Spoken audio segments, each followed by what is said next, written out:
हाय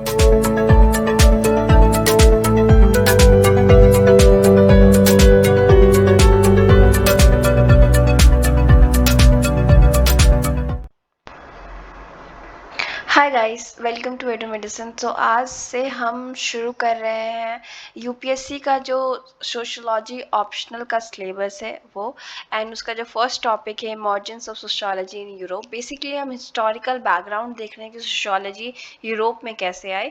Europe में आने के बाद जाके वो अमेरिका और पार्ट्स में फैलती है, इंडिया वगैरह। तो वो हम जैसे जैसे टॉपिक्स आएंगे वो डिस्कस करते जाएंगे, बिकॉज फर्स्ट टॉपिक हमारे फर्स्ट पेपर में यही है।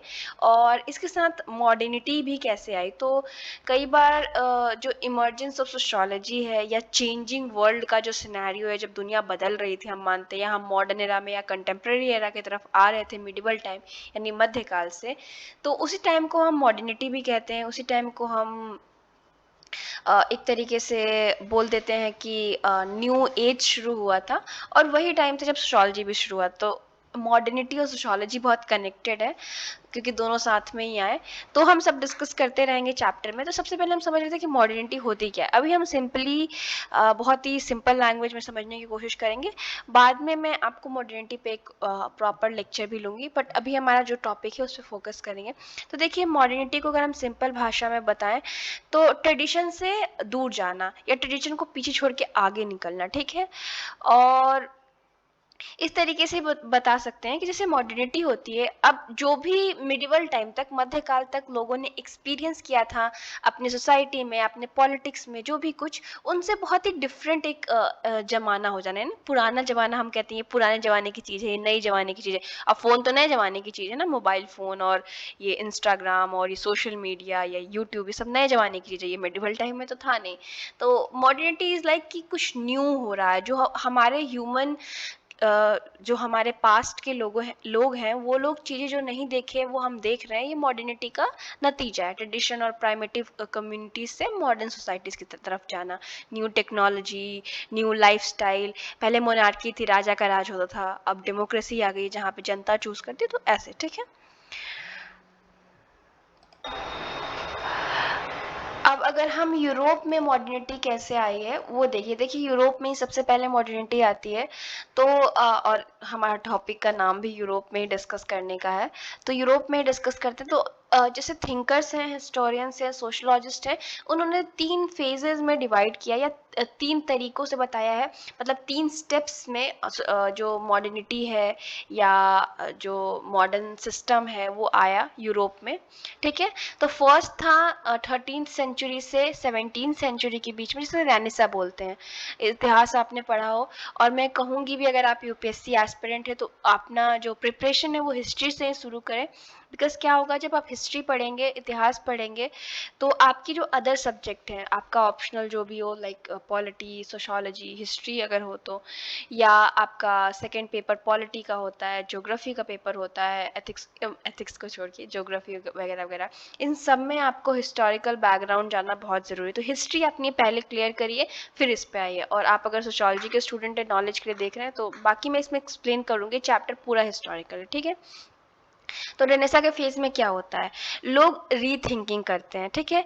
उसके बाद जो उनकी आइडियोलॉजी होती है वो मॉडर्निटी की तरफ बढ़ती है। मतलब उनकी थिंकिंग में वो लोग क्वेश्चन करते हैं कि इससे पहले का जो फेज होता है वो ऐसा फेज होता है जहाँ पे केवल गॉड, प्रीस्ट, चर्च, यही सब इंपॉर्टेंट होते हैं, किंग। इंसान की कोई अहमियत नहीं होती, जो मर्जी सजा दे दो, कोई लॉ नहीं होता, कुछ भी नहीं होता। ये एज क्वेश्चन करने का, ये एज साइंटिफिक थोड़ी मॉडर्निटी आने का हो जाता है। देन सेकेंड फेज हम बात करें तो वो 18th सेंचुरी का यूरोप है, जो एक्सपीरियंस करता है क्या, पॉलिटिकल ट्रांसफॉर्मेशन होता है, जो कि फ्रेंच रिवॉल्यूशन से होता है, ठीक है। फ्रेंच रिवॉल्यूशन जो राजनीति है उसको एकदम उलट फेर करके रख देता है। अब राजा की नहीं जरूरत होती है, लोग प्रेस की डिमांड करते हैं, सिटीजन की जो राइट होती है उसके बारे में बात करते हैं, ह्यूमन राइट के बारे में बात होती है। उसके बाद जो सोसाइटी होती है उसमें ह्यूमनिज्म आता है। ह्यूमनिज्म कैसे आता है कि इससे पहले सोसाइटी में गॉड सेंटर में थे, ठीक है, गॉड के अराउंड सब कुछ था, ह्यूमन की कोई राइट नहीं थे। लेकिन अब ह्यूमन के अराउंड सब कुछ है। इस टाइम से आइडियाज डेवलप होते हैं, मतलब जो रिलीजियस रिफॉर्म मूवमेंट होता है, धर्म सुधार आंदोलन होता है, तो उसमें कोई यही बात कही जाती है कि भगवान ने हमें पैदा करके छोड़ दिया है, गॉड ने हमें छोड़ दिया है, अब आपके ऊपर है कि आप अपनी लाइफ कैसे जीते हैं, ठीक है। ऐसी आइडियोलॉजीज डेवलप होने लगती है जो कि और ह्यूमन सेंट्रिक होती है, ह्यूमन की राइट, ह्यूमन की नेचुरल राइट जो होती है कि हमें कोई मार नहीं सकता, सजा भी देनी जा मतलब अगर पनिशमेंट भी कोई दी जाए तो उसके लिए पूरा प्रोसीजर हो, इन सब चीज़ें एक नई थिंकिंग आने लगती है जो कि आप प्रेजेंट सोसाइटी में देखते हैं। 19th सेंचुरी में क्या होता है, टेक्नोलॉजिकली और इकोनॉमिकली हम बहुत आगे बढ़ जाते हैं, ये थर्ड फेज है। इसमें जो ट्रेडिशनल सोसाइटी होती है, राइज नहीं, यहाँ पे राइज है, आई एम सॉरी, ठीक है, एस होगा, यहाँ पे राइस हो गया है गलती से, ये राइस होगा, ठीक है। बेसिकली क्या होता है कि इस टाइम पे इंडस्ट्रियल डेवलपमेंट होता है, तो इंडस्ट्रीज जो इंडस्ट्रियल रिवोल्यूशन होता है उसकी वजह से आपने पढ़ा होगा कि कितनी सारी साइंटिफिक जो डिस्कवरीज होती हैं, कई सारी मशीन्स बनती हैं और बहुत ही मॉडर्न टेक्नोलॉजी हो जाती है, फैक्ट्री बेस्ड मतलब इकोनॉमिक्स डेवलप हो जाती है, सॉरी इकोनॉमिकल सिचुएशन डेवलप हो जाता है। जहाँ पहले खेती वगैरह पे ज़्यादा हम निर्भर थे, अब हम ज़्यादातर प्रोडक्ट्स बनाना, फैक्ट्री लाइफ और लेबर, इन सब पे हमारी सोसाइटी हो जाती है। तो ये सब चीज़ें हमें, ये सब तीन चीज़ें जो हैं उन्होंने मॉडर्निटी को बेसिकली जन्म दिया है, ये सब चीज़ें उसकी जननी है, उसकी माता हैं, तीनों चीज़ें, ठीक है। अब थोड़ा इनलाइटमेंट पीरियड को हम समझने की कोशिश क्या करते हैं कि क्या था enlightenment period. Okay, the root of the ideas developed by early sociologists are grounded in the social condition that prevailed in Europe. इससे क्या कहने की कोशिश की जा रही है, देखिए जो सोशोलॉजी डेवलप हुई, ठीक है, या सोशोलॉजी जो इमर्ज हुई, या सोशोलॉजी जो आई, जो उस टाइम पे यानी इस पीरियड में 1300 से लेके 1900 के पीरियड में जो भी चीज़ें समाज में बदल रही थी, लोगों की सोच विचार में आ रही थी, सोशल कंडीशन जो चेंज हो रहा था यूरोप में, उसी ने कहीं ना कहीं सोशोलॉजिस्ट को, समाजशास्त्री को एक चीज़ क्वेश्चन करना, सोचना, सोसाइटी इस तरीके से चेंज हो रही है तो क्यों हो रही है, सोसाइटी नहीं हो रही है तो क्यों हो रही है, या सोसाइटी में जो चेंजेस हो रहे हैं वो किस लिए हो रहे हैं और किस पे किस प्रकार का इन्फ्लुएंस या प्रभाव डाल रहे हैं, इसके बारे में सब कुछ सोचने पे मजबूर करती है।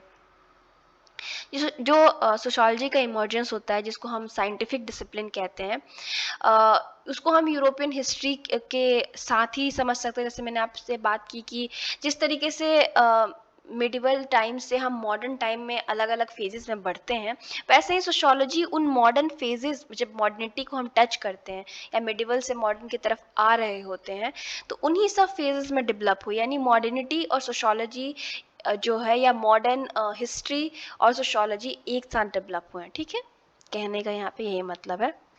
और उस टाइम पे बहुत ज़्यादा सोशल, पॉलिटिकल, इकोनॉमिक जो चेंजेस थी, इंडस्ट्रियल रिवोल्यूशन और फ्रेंच रिवोल्यूशन से आई थी सोसाइटी में, उन सब का नतीजा सोशोलॉजी है, या नतीजा नेगेटिव टर्म होते हैं, मतलब उन सब के मिश्रण से सोशोलॉजी उत्पन्न हुई है, जो कि मैं बोलती हूँ कि बहुत ही अच्छा अपने आप में सब्जेक्ट डिसिप्लिन है, ठीक है। अब इनलाइटमेंट पीरियड को डिटेल में पढ़ते हैं। इसमें क्या होता है, इनलाइटमेंट पीरियड में होता क्या है, एक न्यू वे ऑफ थिंकिंग आती है और जो भी रियलिटी है उसको नए तरीके से देखने की एक अंडरस्टैंडिंग लोगों के अंदर डेवलप होने लगती है, समाज को अलग तरीके से समझने की, देखने की। इंडिविजुअल जो हैं, जो लोग होते हैं अलग अलग, वो हर चीज़ को क्वेश्चन करने लगते हैं, उनके जीवन में जो भी चीज़ें होती हैं, और कोई भी चीज़ को, मतलब अब हम हर चीज, पहले का फेस में क्या था, हम हर चीज़ को चर्च, प्रीस्ट, रिलीजन, अथॉरिटी, जो भी किंग है, मोनार्क है, उनके नज़रिए से देखते थे, उनकी नज़रिए से समझते थे, हमारा as a individual, as a common person कोई पॉइंट ऑफ व्यू नहीं था। लेकिन इस टाइम पे हमारा पॉइंट ऑफ व्यू डेवलप हो रहा था, ओके।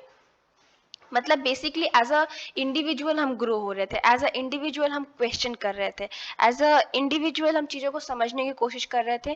केवल गॉड का जो दिया हुआ, मतलब बेसिकली गॉड क्या, प्रीस्ट का जो दिया हुआ डेफिनेशन है, या जो हमारे किंग ने ऑर्डर कर दिया, उसके अलावा भी हम चीज़ों को देखने की कोशिश कर रहे थे। इससे पहले ये चीज़ें नहीं थी, क्वेश्चन करना नहीं था, क्वेश्चन आप कर ही नहीं सकते, आप गॉड की, प्रीस्ट की अथॉरिटी क्वेश्चन थोड़े कर सकते थे मिडिवल टाइम में। अभी तो हम ऐसे मॉडर्न फेज में हैं कि कोई भी किसी रिलीजन को क्वेश्चन कर सकता है, बाद में कंट्रोवर्सी होती है, वो अलग चीज़ है, बट फिर भी लोगों के पास इतने राइट्स हैं, उस टाइम पे ऐसा कोई राइट नहीं था, क्योंकि गॉड से ज़्यादा कुछ वो सोच ही नहीं सकते थे, ठीक है। और ये सब चीज़ें कैसे डेवलप होती हैं, तो कमर्शियल रेवोल्यूशन की वजह से, साइंटिफिक रेवोल्यूशन की वजह से, और फ्रेंच रेवोल्यूशन, इंडस्ट्रियल रेवोल्यूशन, इन सब चीज़ों ने मिल के सोशियोलॉजी को एक तरीके से जन्म दिया या सोशियोलॉजी को लाने का काम किया है। ठीक है, अब अगर हम यूरोप में जो सोशल स्ट्रक्चर था, ठीक है, या जो पूरी सोसाइटी उस टाइम पे थी, जो उसका स्ट्रक्चर था, किस प्रकार सोसाइटी बनी थी। सोसाइटी में बहुत सारे फैक्टर होते हैं कि इकोनॉमी कैसी है सोसाइटी की, पॉलिटिकल सिस्टम कैसा है सोसाइटी का। देखिए, एक सोसाइटी, कोई भी समाज जो है वो बहुत सारे फैक्टर्स से मिलके बना होता है। समाज में पॉलिटिक्स होता है, राजनीति होती है, आर्थिक गतिविधियां कैसी हो रही हैं, मतलब अर्थव्यवस्था किस चीज पे निर्भर है, कैसे लोग कमाई कर रहे हैं, खा रहे हैं, पी रहे हैं, क्या कल्चर है, क्या रहन सहन है, समाज कितने प्रकार से बटा हुआ है भागों में, यानी स्ट्रैटिफिकेशन किस तरीके से है, क्लासेस में, कास्ट में, हर बहुत तरीके से मतलब डिवाइड होता है। और ये फैक्टर्स होते हैं, पर जनरली ये फैक्टर होते हैं, डिफरेंट इंस्टीट्यूशन है, मैरिज की, फैमिली के, उन सभी आप स्टडी कर सकते हैं सोसाइटी को। तो हम बेसिकली समझने की कोशिश करेंगे कि ये मॉडर्न टाइम से पहले, मिडिवल टाइम पे बेसिकली किस प्रकार की सोसाइटी थी। तो बेसिकली यहाँ से पढ़ना है। तो देखिए, ओल्ड जो यूरोप था वो बहुत, अगर ट्रेडिशनल यूरोप, मिडिवल, अगर मैं सही बोले तो मध्यकाल यूरोप की यहाँ पे बात हो रही है। ओल्ड यूरोप लिखा गया है, ट्रेडिशनल था, ठीक है, ट्रेडिशनल था। लैंड जो था, जमीन जो थी, वो उनकी अर्थव्यवस्था सिस्टम का सेंटर था, यानी जो भी आर्थिक गतिविधि होती थी वो जमीन से संबंधित होती थी, यानी कृषि, कृषक, इस टाइप की सिचुएशन था। उसके बाद फ्यूडल लॉर्ड्स जो थे वो ओनर थे लैंड के, और पीजेंट उस पर काम करते थे, बेसिकली किसान काम करते थे, और फ्यूडल लॉर्ड जो थे वो जमीन को ओन करते थे। अब यहाँ पे फ्यूडलिज्म का एक आइडिया आता है। फ्यूडलिज्म क्या था? मध्यकाल में यूरोप में बहुत फेमस था, माना जाता है कि भारत में भी था, बट अभी भारत की बात नहीं हुई तो यूरोप का ही डिस्कस करते हैं। फ्यूडल क्या होता था? मान लीजिए कोई एक देश है, एग्जाम्पल के लिए ले लेते हैं, एक देश है, तो कोई भी देश, ऑस्ट्रिया बोल लेते हैं कि ये ऑस्ट्रिया है। अब ऑस्ट्रिया का राजा यहाँ, चाहे यहाँ कहीं भी बैठा हुआ है, ठीक है, यहाँ पे मान लीजिए राजा बैठा है, किंग राज कर रहा है इस पूरे एरिया पे, जो मैंने ड्रॉ किया है उस पूरे एरिया पे राजा राज कर रहा है। लेकिन यहाँ पे बहुत एरिया है ना, ये एरिया इतना सारा है, वो कैसे कंट्रोल करेगा राजा? तो वो राजा क्या करता था, अपने डिफरेंट डिफरेंट क्लोज वंस को भी, या जो भी उसके, मतलब राजा यहाँ पे सेंटर में मान लीजिए बैठा है, अपने कैपिटल में बैठा है, तो वहां से वो डिफरेंट डिफरेंट लोगों को कुछ जमीन असाइन करता था कि मतलब मान लीजिए कि इसको उसने बहुत सारे पार्ट में डिवाइड कर दिया। हम यहाँ पे 3 ही पार्ट में डिवाइड कर रहे हैं, 1 2 3, ओके, इसने 3 पार्ट में डिवाइड कर दिया और 3 लोगों को इसने दे दिया। जो 3 लोगों को वो जमीन देगा अपना, ये 3 पार्ट, तो उनको हम बोलेंगे फ्यूडल। तो फ्यूडल का काम क्या होता था कि समय समय पे ये जमीन से जो भी मतलब या तो टैक्स कलेक्ट करता था या जो भी होता था, वो जाके राजा को दे दिया करता था, ठीक है। और जब भी राजा को किसी से लड़ाई करना होता था या अपने सेफ्टी के लिए, वो फ्यूडल से बोलता था कि आप एक सेना भी पर, मतलब राजा के पास खुद का सेना नहीं होता था। जो ये फ्यूडल को जमीन दी गई थी, फ्यूडल राजा की जमीन की देखभाल भी करता था, उस पे से टैक्स भी कलेक्ट करता था, राजा को कुछ नजराना भी देता था। और जब भी राजा को जरूरत होती थी तो नाइट्स, यानी जो लड़ाकू होते हैं, जो योद्धा होते हैं, उनको भी फ्यूडल पाल रहा होता था, देख रहा होता था। और वो फ्यूडल जब भी राजा को आवश्यकता पड़ी तो वो उसको सेना देता था, ठीक है। तो मतलब फ्यूडल का काम क्या था, फ्यूडल लॉर्ड का काम क्या था कि राजा ने उसको जमीन दी, तो जमीन पे गरीब लोगों से खेती करवानी है। उन्हीं गरीब लोगों को सेना का, मतलब सब जो खेती करे थे वो सेना में नहीं थे, लेकिन सेना भी एक मेंटेन रखनी है कि जब भी राजा को आवश्यकता पड़े तो वो सेना राजा को दे सके। दूसरा काम था कि जो भी जमीन से टैक्स वगैरह कलेक्ट हो रहा है उसको कलेक्ट करे, अपना सेना मेंटेन करने के लिए यूज करे और अपने लिए रखे, बाकी राजा को एज अ नजराना के रूप में दे दे। तो यही फ्यूडल सिस्टम होता था। लेकिन जो पीजेंट्स थे, जो लोग इस पे काम करते थे, किसान थे, फ्यूडल लॉर्ड से जमीन, जिसपे फ्यूडल लॉर्ड जमीन पे जिसपे काम करवाते थे, उनकी स्थिति बहुत ही दयनीय थी, बहुत बुरी थी। उनको इतनी मेहनत करने के बाद भी अपनी जो लाइफ थी वो प्रॉपर नहीं जी पाते थे, बिकॉज ये फ्यूडल लॉर्ड थे उनको बहुत एक्सप्लॉइट करते थे। और जब भी राजा को किसी युद्ध में जाना पड़ता था तो इन्हीं में से सेना बहुत सारी निकाली जाती थी और वहां पे भी इनको एक्सप्लॉइट किया जाता था। बाकी चैप्टर में अगर कहीं डिस्कस होगा तो मैं आगे भी आपको एक्सप्लेन अच्छे से कर दूंगी, बेसिक आइडिया आपको यहाँ दे दिया है। जो क्लासेस थी, यानी जो समाज में स्ट्रैटिफिकेशन था, बंटवारा था, डिवीजन था, वो बहुत क्लियरली था।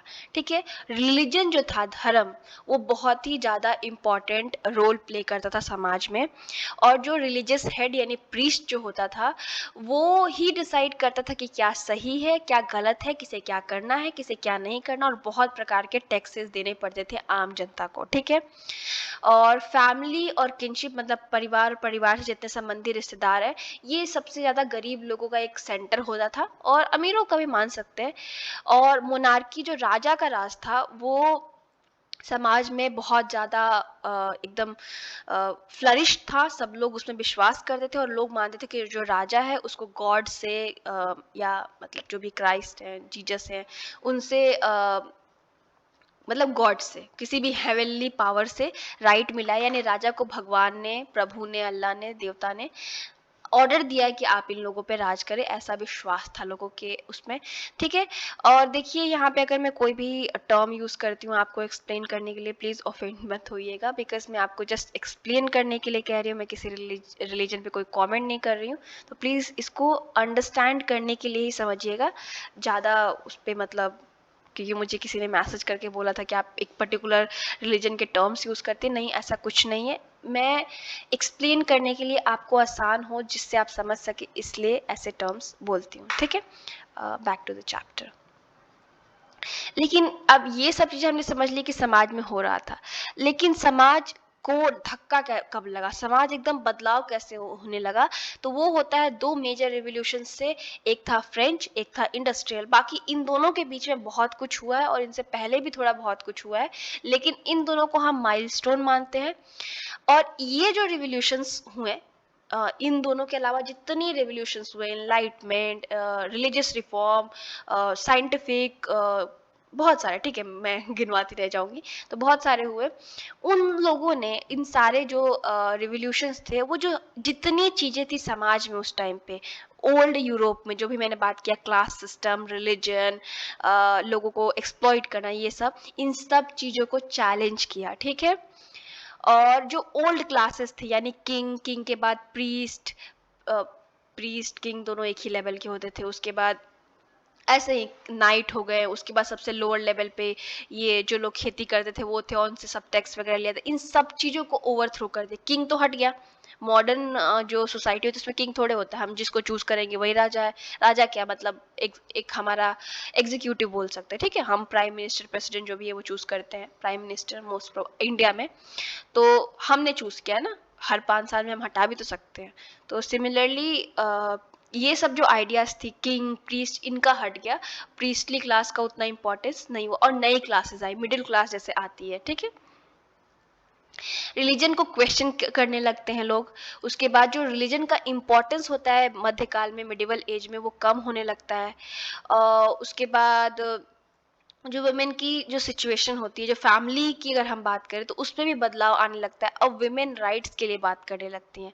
और फाइनली मोनार्क जो होते हैं, जो राजा जो होते हैं, उनको ख़त्म करके डेमोक्रेसी आ जाती है। तो ये बेसिक सिनेरियो आप समझ लीजिए कि मिडिवल टाइम से मॉडर्न टाइम के बीच में ये कुछ मेजर चीज़ें होती हैं।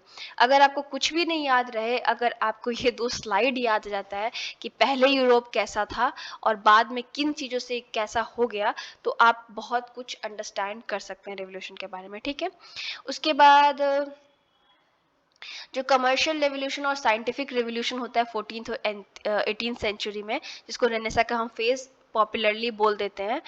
और इसी की वजह से जो आर्ट, लिटरेचर, म्यूजिक, साइंस, ये सब होती हैं, इनका रिवाइवल होता है। जो पास्ट की होती है उनको भी याद करते हैं, और न्यू भी हम डेवलप करने की कोशिश करते हैं। ठीक है, तो नेक्स्ट वीडियो सेकेंड पार्ट है हमारा फर्स्ट टॉपिक जो हम कर रहे हैं, emergence of sociology in Europe. तो बेसिकली हम उसका हिस्टोरिकल बैकग्राउंड समझ रहे हैं, बिकॉज मैंने आपको फर्स्ट वीडियो में जिस तरीके से एक्सप्लेन किया था कि जैसे जैसे सोसाइटी में मॉडर्निटी आती गई, जो मॉडर्न फिनोमिनाज आते गए, modern political system, economic system होता गया, वैसे वैसे ही सोशोलॉजी डेवलप हुई है, उसके साथ ही सोशोलॉजी डेवलप हुए। कहीं ना कहीं मॉडर्निटी और सोशोलॉजी, या मॉडर्न यूरोप और सोशोलॉजी का बहुत ज़्यादा क्लोज रिलेशन है। तो हम थोड़ा हिस्टोरिकली उसको समझने की कोशिश कर रहे हैं। इस टॉपिक से क्वेश्चंस बहुत आते हैं, तो मैंने आपको बेसिक बैकग्राउंड दिया था, अब हम कमर्शियल रेवोल्यूशन पढ़ रहे हैं, बिकॉज ये one of the first revolutions, मतलब इतने सारे जो रेवोल्यूशंस हुए, commercial revolution, scientific revolution, French और बहुत सारे और रेनेसा का जो फेज है, उन सब में सबसे फर्स्ट हम शुरू कर रहे हैं कमर्शियल रेवोल्यूशन से, क्योंकि स्टार्ट इसी से सब कुछ होता है। ठीक है, तो कमर्शियल रेवोल्यूशन इस मॉडर्निटी के फेज में जाने का एक पहला पड़ाव या पहला स्टेप या पहला फेज है। ठीक है, तो कमर्शियल रेवोल्यूशन है क्या? तो आपको नाम से ही पता चल जा रहा है कि ये ट्रेड, व्यापार, इन सब चीज़ों से रिलेटेड है। तो अगर आपको ऐसा लग रहा है कि ये ट्रेड, व्यापार इन सब से संबंधित है, कॉमर्स से संबंधित है, तो आप बहुत हद तक सही है, बहुत हद तक आप सही है। तो ये कब होता है कमर्शियल रिवॉल्यूशन? तो कुछ सीरीज ऑफ इवेंट होती हैं, बहुत सारी कुछ इवेंट्स होती हैं 1450 से 1800 तक। ठीक है, सीरीज ऑफ इवेंट्स की बात कर रहे हैं हम, एक इवेंट नहीं होता, बहुत सारे लगातार एक प्रकार के इवेंट्स होते हैं जिसको हम कमर्शियल रिवॉल्यूशन कह देते हैं, जो कि 1450 से 1800 तक होता है।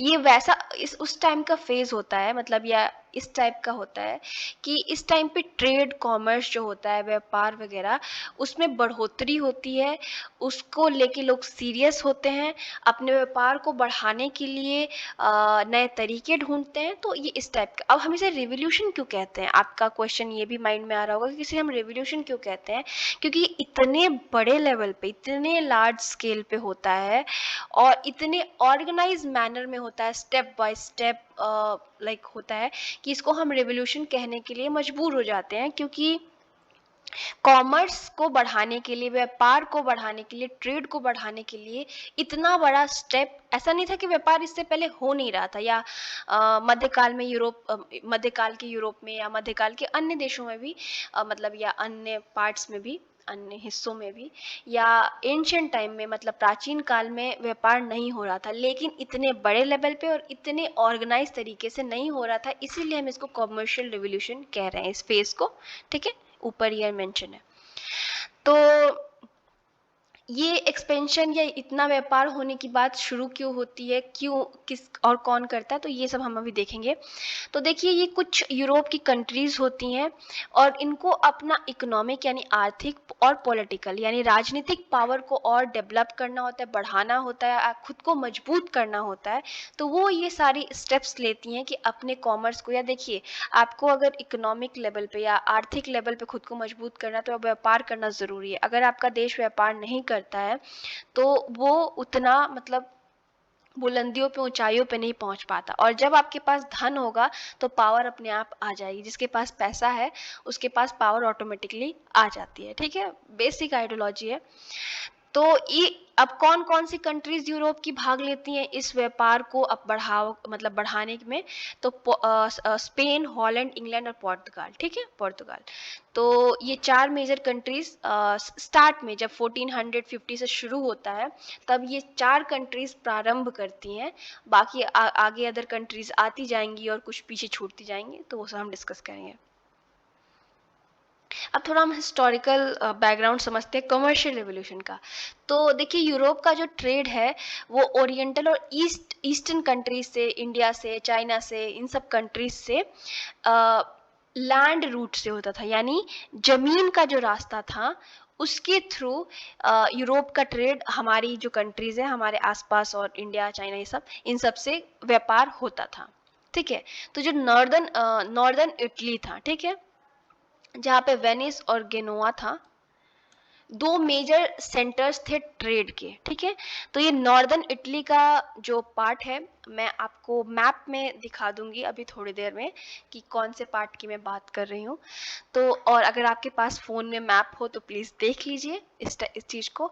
तो जो नॉर्दर्न इटली का पार्ट होता है, ये दो पर्टिकुलर सिटीज़ वेनिस और गेनोवा, ये मेजर ट्रेड सेंटर होती है, यानी यहाँ से ही होके हमारे कंट्रीज में, यानी ईस्टर्न जो कंट्रीज होती हैं उधर लोग यूरोप से व्यापार करने आते हैं। ठीक है, और जो जो भी इस वजह से क्या होता है कि इटली का ये हिस्सा होता है, इटली के थ्रू होता है, तो इटली का जो पावर होता है या इटली का जो वर्चस्व होता है वो बढ़ जाता है। और अब मान लीजिए कि हमारे देशों से, मतलब चाइना, इंडिया वगैरह से, इन कंट्रीज से जब इन दो सिटीज में यानी वेनिस और गेनोवा में सामान जाता है, तो इटली डिसाइड करता है कि वो कितना महंगा या कितना सस्ता बेचेगा। तो इटली अपना खूब धन कमाता है और खूब पैसा मतलब जुटाता है, क्योंकि वो जो स्पाइसेस होती हैं, सिल्क वगैरह होती हैं, वो हमारे देश से जाता है वहाँ पे, और वो डिसाइड करता है बहुत ही महंगे रेट में यूरोप के अन्य देशों को बेचता है, या वो डिसाइड करता है कि कितना रुपए लगेगा, कैसे लगेगा, क्यों लगेगा, बिकॉज ऑफकोर्स वहीं से आपको होके जाना है या वहीं से होके आपका सामान आएगा अगर हम लोगों की कंट्री से जा रहा है, ठीक है। और इस वजह से वो काफ़ी महंगी हो जाती हैं, और इटली का मोनोपोली भी है, वर्चस्व भी है। तो पुर्तगाल और स्पेन, इनके दिमाग में आइडिया आता है कि क्यों ना हम एक ऐसा तरीका ढूंढें, हम इस तरीके से कि हमें इटली से होगी कि मतलब ईस्टर्न कंट्रीज में जाना ना पड़े, ठीक है। तो उनके दिमाग में आइडिया आता है कि क्यों ना हम एक ऐसा तरीका ढूंढें कि जिससे हम ये इटली जो अपना वर्चस्व चला रहा है, एकदम वो बन के बैठा हुआ है बॉस की, नहीं हम डिसाइड करेंगे कि क्या प्राइस लगेगा, इटली को हम साइड लाइन कर दें और एक ऐसा नया रास्ता हो जिससे हम व्यापार करें और हमारा उस पर वर्चस्व हो, ठीक है। तो इसी वजह से ये लोग क्या करते हैं कि सी का रास्ता ढूंढते हैं, मान लीजिए इस पर्टिकुलर जगह से सी से ऐसे रास्ता ढूंढते हैं होके ईस्ट में आने का। मैप मैंने दिखाया नहीं, इतना गंदा मैं ड्रॉ कर रही हूँ, बट आप प्लीज मैप देख लीजिए, ओके, ठीक है। ये लोग अब लैंड जो कि इटली से होके जाता था उस रूट को छोड़ के एक सी रूट फाइंड करते हैं, या फाइंड करने के लिए लोगों को भेजने लगते हैं। पोर्तुगीज जो था वो सबसे ज़्यादा मतलब लोगों को इन एडवेंचरस नेविगेशन पे या एक्सप्लोरेशन पे यानी नए रास्ते ढूंढने के लिए भेजता है। आप बहुत सारे वास्को डिगामा के बारे में आपने पढ़ा होगा, जिन्होंने 1498 में इंडिया आए थे, और उन्होंने पूरा ये साउथ सदर्न जो टिप है अफ्रीका का, पानी से जो है टच होता है, वो सारा पूरा घूम के आते हैं। उसके बाद कोलंबस के आपने पढ़ा होगा। वो थे तो इटालियन, लेकिन जो स्पेनिश किंग थे, कोलंबस जो थे, वो थे बाय मतलब बाय बर्थ और बाय कंट्री इटली के, लेकिन उनको जो स्पेन के किंग और क्वीन थे उन्होंने भेजा था इंडिया ढूंढने के लिए, लेकिन इंडिया ढूंढते ढूंढते वो अमेरिका ढूंढ लिए, तो वो अमेरिका पहुंच गए, लेकिन अलग बेसिकली ढूंढने का मतलब क्या था, रास्ता ढूंढ रहे थे। हम लोग कहते हैं ना कि वास्को डिगामा ने इंडिया को इतने में मतलब फाइंड किया और कोलंबस ने अमेरिका को, नहीं जी, वो पहले से था। हमने या कोलंबस ने जो थे या वास्को डिगामा या जो भी फ्रेंच पोर्तुगीज लोग आ रहे थे, वो सी रूट ढूंढ रहे थे जिससे वो व्यापार कर सके और एक्सप्लॉइट कर सके, ठीक है। लेकिन वो अमेरिका, नॉर्थ अमेरिका के जगह इंडिया को ढूंढने पहुंचे थे, पर पहुंच गए अमेरिका का नॉर्थ वाला पार्ट ढूंढते हैं। लेकिन यहाँ पे कैच फ्रेज क्या है या कैच पॉइंट क्या है कि अमेरिका उनके लिए बहुत ही ज़्यादा, स्पेशली स्पेन के लिए, क्योंकि ये स्पेन ने इनको स्पॉन्सरशिप किया था, थे तो इटालियन, बहुत ज़्यादा बेनिफिट होता है।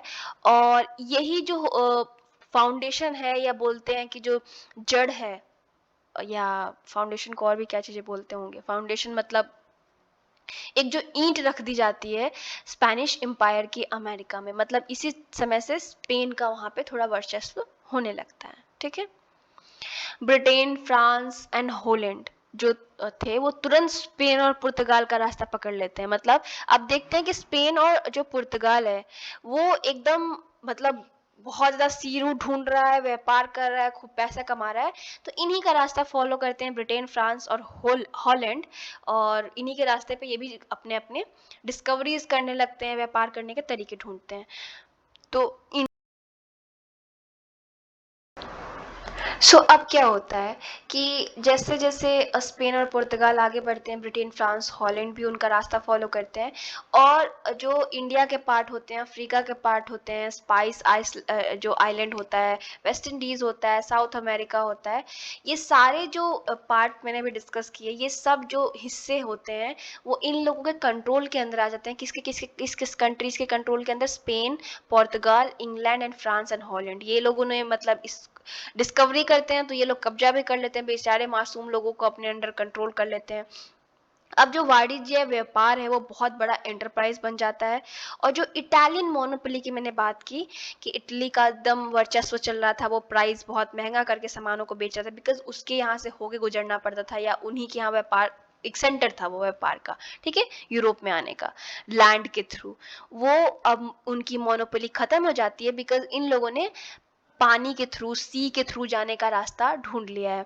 और अब यूरोपियन मार्केट में क्या होता है, नए नए प्रकार के सामान, खाने के स्पाइसेस, कपड़े, टबैको या कोको जो चॉकलेट होता है, या ये सब चीज़ें जो होती हैं, वो आइवरी जो होता है, जो आयरनी नहीं आइवरी जो होता है बेसिकली हाथी दांत से बनी हुई चीज़ें होती हैं, ज्वेलरी में यूज़ होता है वगैरह वगैरह। ये सब प्रकार की चीज़ें बहुत सारी आने लगती हैं यूरोप में, क्योंकि अब रास्ता ढूंढ लिया गया है सी के थ्रू जाने का। और सबसे इम्पॉर्टेंट, ह्यूमन स्लेव, आदमी जो जिनको दास बनाया गया था अफ्रीका से, जहाँ से ये रेसिज्म, काले घोड़े का भेद, ये सब शुरू होता है। और जिस प्रकार से मतलब मानवता को एकदम ख़त्म करने का कार्य यूरोप की कंट्रीज़ करती हैं उस टाइम पे, वो यहीं से स्टार्ट होता है। यहीं से एक्सप्लॉयटेशन, और बाद में यही जो है लोगों देशों पे कब्जा करने का आइडिया इन लोगों को देता है, इन सारी कंट्रीज़ को। तो प्रारंभ यहीं से होता है, जब इटली का वर्चस्व डिस्ट्रॉय हो जाता है, यूरोपियन मार्केट में नई नई चीज़ें आ जाती हैं, और ब्रिटेन, फ्रांस, हॉलैंड, स्पेन, पुर्तगाल जो है उनका कब्जा हो जाता है सी रूट्स पे, क्योंकि ऑफ कोर्स डिस्कवर किया है, पता किया है कि भाई ये सी रूट यहाँ जाता है, तो कब्जा भी करेंगे। और ह्यूमन स्लेव्स अफ्रीका से आते हैं, ठीक है।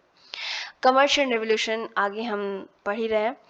तो अब कमर्शियल रिवोल्यूशन में आगे जैसे जैसे बढ़ते हैं, तो पुर्तगाल जिन्होंने शुरू किया था इस पूरे ऐतिहासिक बदलाव को लाने की कोशिश जो इन्होंने की थी, पुर्तगाल और स्पेन की, इनका पावर कम हो जाता है, इनका पावर डिक्लाइन हो जाता है, ख़त्म हो जाता है। और इंग्लैंड, हॉलैंड और फ्रांस, ये जो यूरोप के 3 देश होते हैं, वो डोमिनेट करने लगते हैं, अपना वर्चस्व दिखाने लगते हैं अन्य देशों के ऊपर, स्पेशली ईस्ट के ऊपर और अमेरिका के ऊपर भी। लेकिन इसके अलावा भी जो इस आंदोलन में, या इस जो रिवॉल्यूशन में, बेसिकली आंदोलन और रिवॉल्यूशन अलग चीज़ है, बट इस कमर्शियल रेवोल्यूशन में अन्य चीज़ें जो होती हैं, वो होता है एक्सपेंशन ऑफ बैंकिंग सिस्टम, ठीक है। इससे पहले बैंक नहीं होता, ठीक है। अब बैंक, क्रेडिट फैसिलिटीज़ होती है ना, जिसमें आप एक प्रकार की कार्ड ले लेते हो और आप सामान लेते रहते हो, और आपको एक लिमिट पीरियड में आपको चुकाना होता है, ठीक है। चेक 18th सेंचुरी में आता है, जिसमें आप लिख के दे देंगे तो बैंक जो है पैसे दे देगी उस पर्सन को, ये सब चीज़ें आप जानते हो। पेपर मनी, इससे पहले गोल्ड या सिल्वर के कॉइन, सिक्के चलते हैं, मतलब गोल्ड और सिल्वर जो होता है वो रुपए के रूप में प्रयोग होता है, लेकिन अब पेपर मनी आ जाती है। सब कब से, 1450 से 18 सेंचुरी के बीच में जो चीज़ें हुई हैं, ठीक है। उसके बाद रेगुलेटेड कंपनीज आना शुरू हो जाती हैं, ठीक है। और इसमें मर्चेंट्स वगैरह, जो भी व्यापारी वगैरह होते हैं, वो एक साथ आते हैं, काम करते हैं। जॉइंट स्टॉक कंपनीज भी आती हैं। स्टॉक आपको पता होगा, मान लीजिए एक कंपनी है, तो एक कंपनी अपने जो हिस्से हैं, एक तरीके से मान के चलिए, सिंपल भाषा में बात करें तो एक कंपनी है, वो अपने हिस्से जो हैं वो 100 हिस्सों का मान लीजिए बना देती है, कि एक कंपनी अपने में 100 टुकड़े कर देती है। तो कुछ 10-5% अपने पास रखती है, और बाकी हम स्टॉक के रूप में अलग लोग खरीद सकते हैं। बेसिकली भागीदारी कर रहे हैं, उस कंपनी के विकास में हम भागीदारी कर रहे हैं। स्टॉक खरीदेंगे तो हम पैसा देंगे उस कंपनी को, वो पैसा वो आगे लगाएगी और डेवलपमेंट करेगी, ठीक है। बेसिक आइडिया यही होती है। तो ऐसी कंपनी का जो जन्म होता है वो इस टाइम पे होता है। इसमें बहुत सारे इन्वेस्टर्स होते हैं जो पैसा लगाते हैं और स्टॉक खरीदते हैं। चार्टर्ड कंपनीज क्या होती थी, आपने सुना होगा कि ब्रिटेन की रानी जो होती है, ब्रिटेन था, वो चार्टर देता है ईस्ट इंडिया कंपनी को कि ये करे। चार्टर्ड कंपनी या चार्टर का मतलब बेसिकली होता है एक तरीके से गारंटी देना, ठीक है, एक तरीके से ऑर्डर देना, एक पेपर प्रकार का होता है कि किसी भी देश का गवर्नमेंट एक पर्टिकुलर कंपनी को ऑर्डर दे रहा है कि हाँ आप इस एरिया में जाके व्यापार कर सकते हो, हमने आपको अधिकार दिया। इसकी example British east India company या डच ईस्ट इंडिया कंपनी हो सकती है, क्योंकि इनके जो पर्टिकुलर देश थे, जैसे ब्रिटिश ईस्ट इंडिया कंपनी जो थी, इसको ब्रिटेन ने एक चार्टर्ड दिया था कि जाओ आप भारत पे राज करो, अपना एकदम वहाँ पे ड्रामा ही कर देना पूरा जीना हराम करके रख देना। तो ठीक है, चार्टर मतलब बेसिकली गवर्नमेंट का एक ऑर्डर हो गया। एक और चीज इस फेज में होता है, मिडिल क्लास जो होती है वो इकोनॉमिक पावर पे आने लगती है। 17th सेंचुरी के एंड में मिडिल क्लास जो होती है वो यूरोप में बहुत ही मतलब इन्फ्लुएंशियल, बहुत प्रभावशाली ग्रुप बन जाती है, स्पेशली वेस्टर्न यूरोप की कंट्रीज में, जिसमें merchants, bankers, ship owner, investor और ये सब होते हैं। देखिए, इस फेज से पहले राजा और रिलीजन से जुड़ा हुआ कोई प्रीस्ट या पोप, और एक या उसके बाद एक लोअर क्लास, तीन ही भाग में, मतलब तीन वर्गों में बटा हुआ था। लेकिन अब मिडिल क्लास करके एक वर्ग आती है। मिडिल क्लास में कौन से लोग होते हैं? जो व्यापार करते हैं, या बैंक्स, मैंने बात की कि बैंक्स खुलने लगते हैं, उसके बैंकर्स जो बैंक में काम कर रहे हैं, चेक ले दे रहे हैं, या जिनकी शिप है, क्योंकि अब तो हम लैंड रूट से, यानी जमीनी तो हम व्यापार कर नहीं रहे, अब हम पानी के थ्रू जा रहे हैं। तो जिनके पास शिप ओनर, जिनके पास शिप है बड़ी बड़ी, वो अमीर हो गए। इन्वेस्टर जो कंपनी में इन्वेस्ट कर रहे हैं, और ये लोग बहुत स्ट्रांग हो जाते हैं, बिकॉज सारा पैसा तो ये लोग कंट्रोल कर रहे हैं। ठीक है, मिडिल क्लास रिच हो जा रही है। उसके बाद scientific revolution and the Renaissance period. ठीक है, तो scientific revolution and Renaissance period हम इसमें डिस्कस करेंगे। तो रेनेसा ओवरऑल कुछ चीजें जो हुई थी बदलाव, उनको हम लेके चलते हैं। साइंटिफिक एक स्पेसिफिक फेज था जब बहुत ज्यादा वैज्ञानिक तौर पे हम लोग प्रगति कर रहे थे। ठीक है,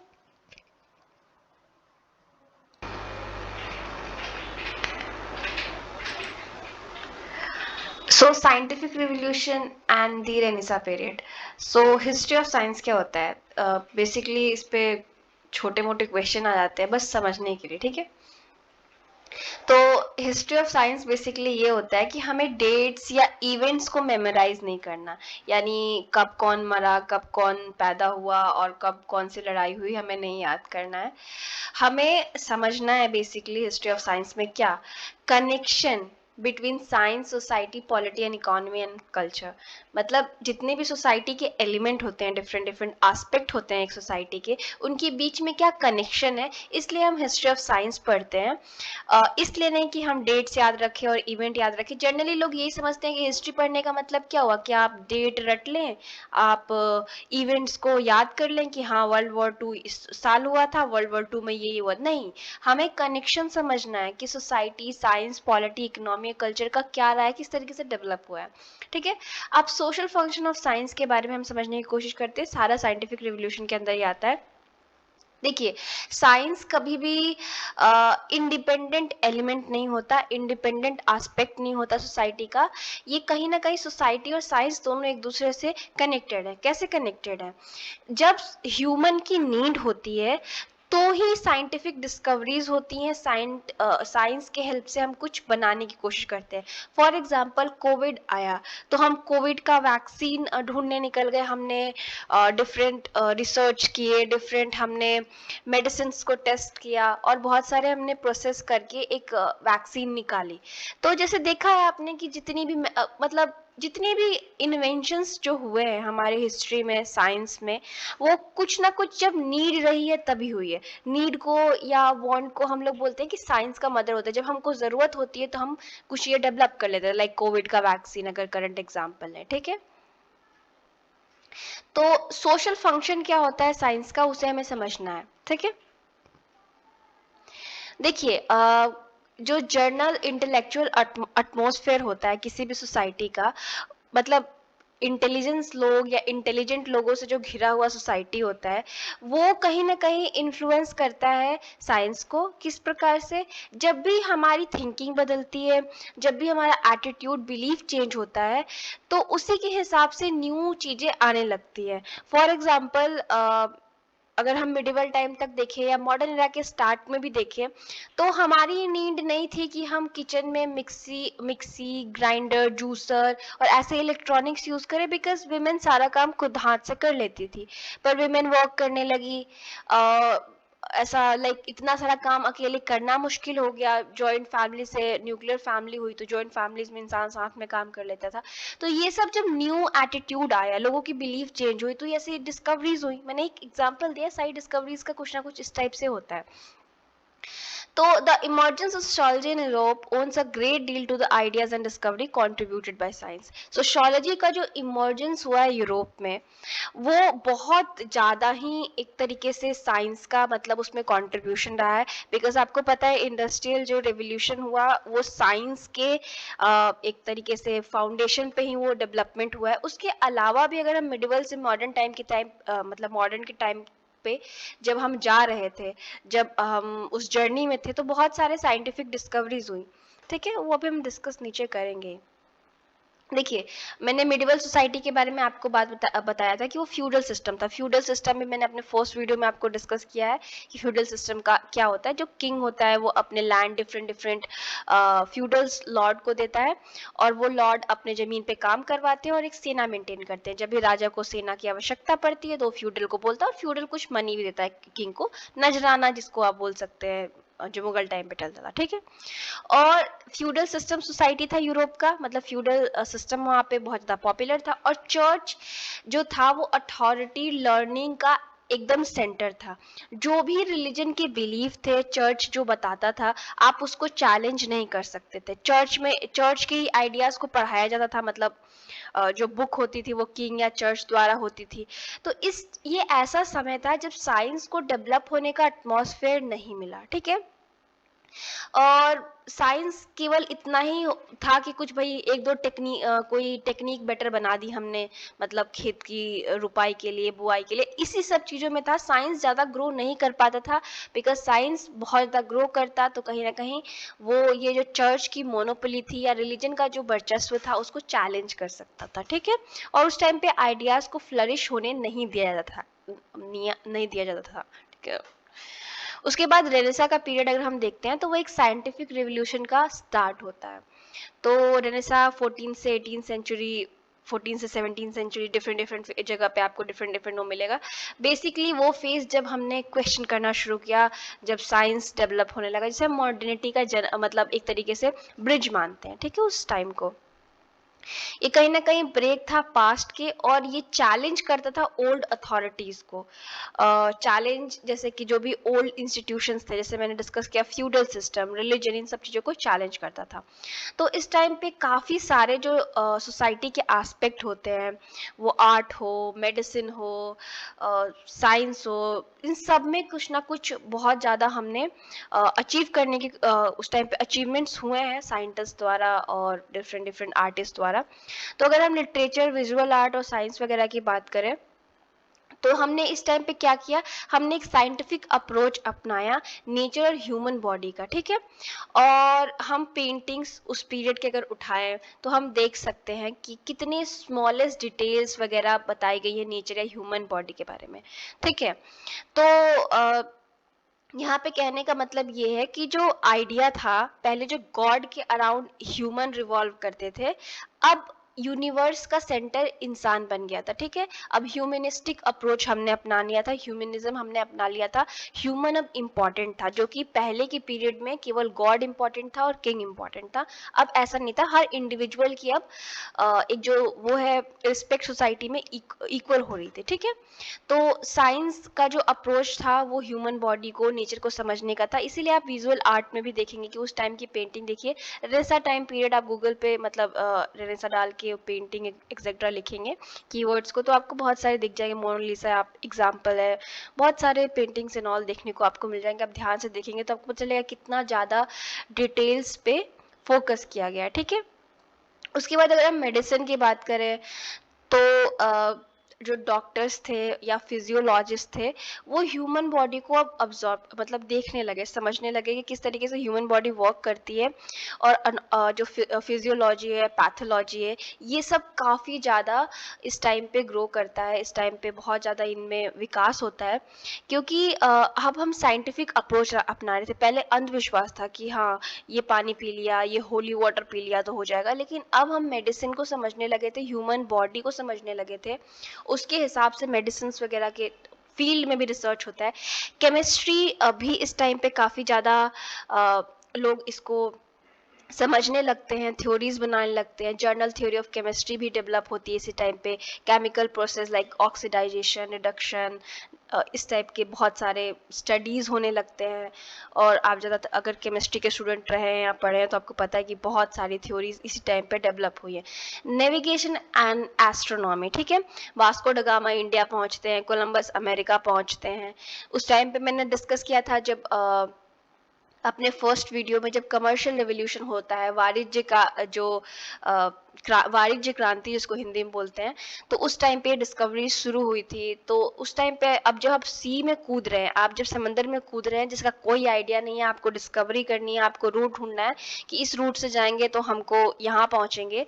तो उस टाइम पे ये सारे जो नेविगेशन के लिए इंस्ट्रूमेंट या जो भी टेक्नोलॉजी यूज़ होती है वो सब डेवलप होती है। लाइक मैग्नेट का यूज़ करके डायरेक्शन का पता लगाना। आई थिंक सी में वो प्रॉपरली वर्क नहीं करता, तो ऐसे बहुत सारी चीज़ों का डिस्कवरी होता है। और इस कहीं ना कहीं नेविगेशन एंड मतलब जो कमर्शियल रेवोल्यूशन होता है वो बाद में कॉलोनियल एक एरा भी शुरू कर देता है, जब अंग्रेज या फ्रांस के या स्पेन के लोग अन्य देशों पे कब्जा करने लगते हैं। पहले तो शुरुआत करते हैं कि हम व्यापार करेंगे, लेकिन व्यापार करते करते सोचते हैं इन पे कब्जा करके राज भी कर ले तो क्या ही बुरा है, ठीक है। उसके बाद कॉपरनिकस रेवोल्यूशन। देखिए कॉपरनिकस जो थे एक साइंटिस्ट थे, ठीक है। इनका मेजर जो The first major break from entire system of ancient thought came with the work of Dutchman Nicholas Copernicus, ठीक है। इन्होंने क्या किया? Greatly believed that the earth was fixed or stationary and sun and other heavenly bodies move around it, ठीक है। इसको geocentric theory कहते हैं। Basically Copernicus रिवोल्यूशन हमने इसको नाम दे दिया कोपरनिकस के वर्क को। बेसिकली एक साइंटिस्ट आप कह सकते हैं थे।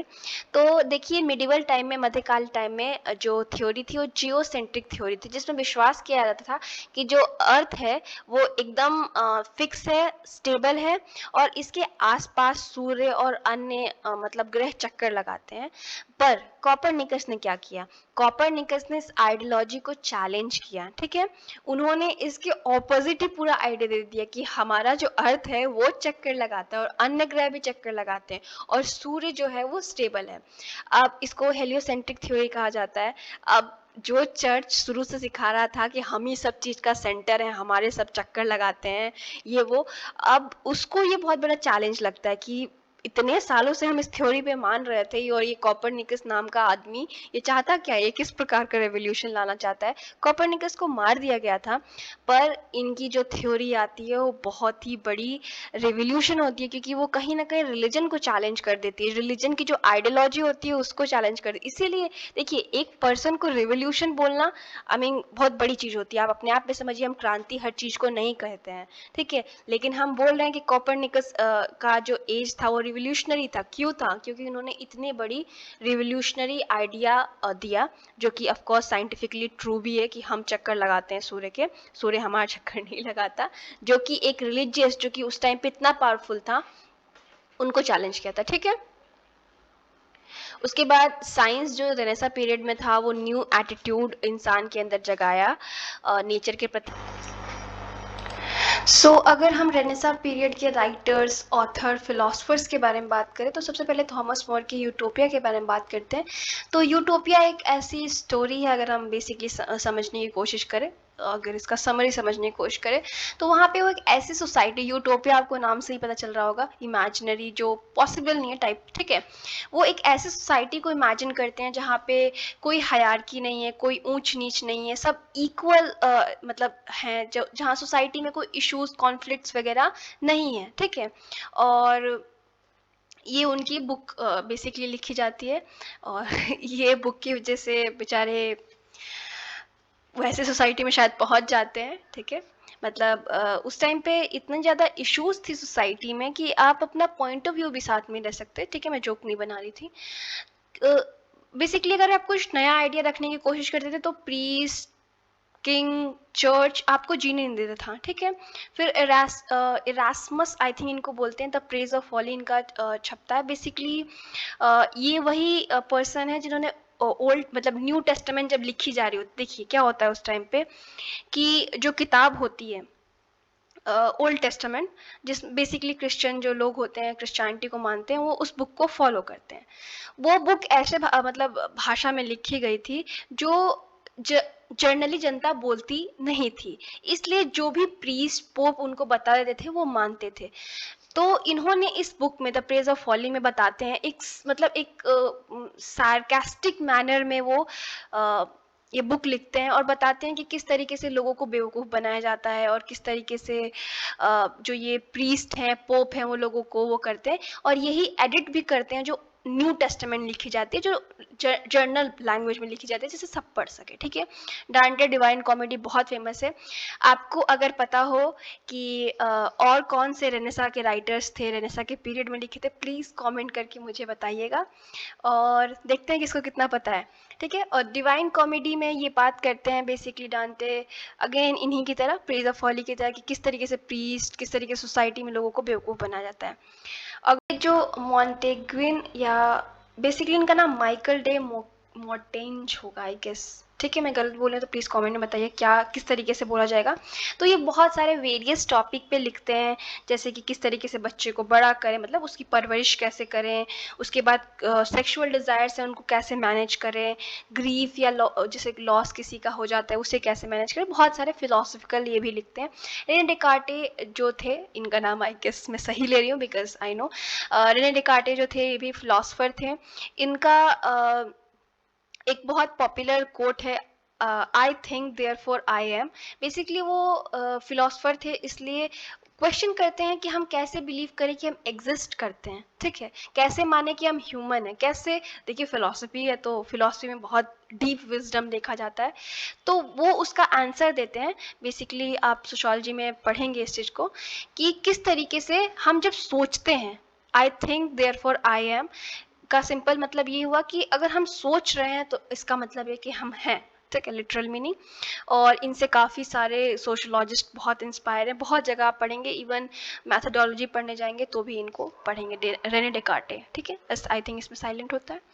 तो ये मेजर राइटर्स थे और आपको अगर पता है रेनेसा के राइटर तो कमेंट डाउन बिलो। ठीक है, उसके बाद फिज़िक्स मैथमेटिक्स में गैलीलियो आते हैं, उसके बाद केपलर होते हैं, न्यूटन हैं।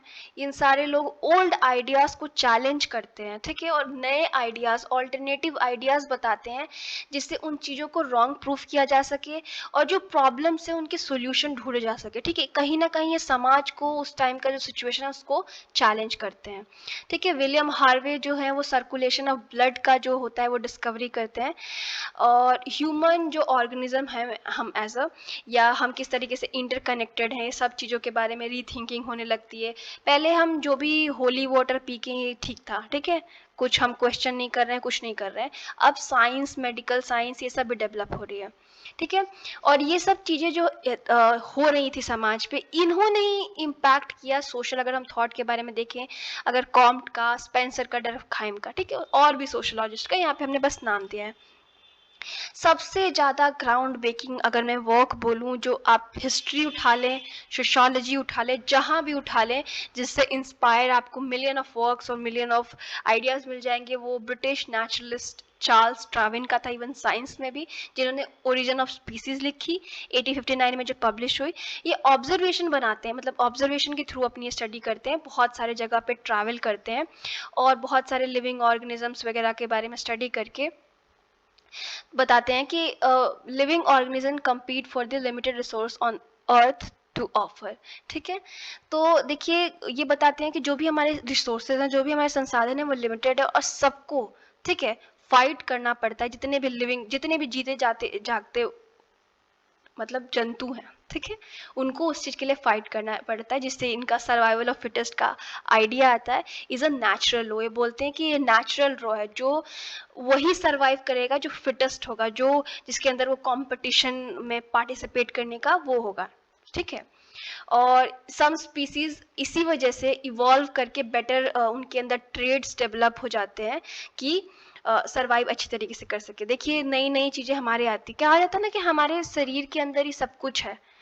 अब मान लीजिए वैक्सीन दिया जा रहा है, वैक्सीन क्या किया जा रहा है, हमारे बॉडी के अंदर जो कोरोना वायरस से या किसी भी वायरस से लड़ने की ऑलरेडी सब कुछ मौजूद है, बस हम उसे जागृत कर रहे हैं वैक्सीन के थ्रू। वैक्सीन क्या करता है आपको अगर पता है तो ये भी कमेंट में लिखिएगा।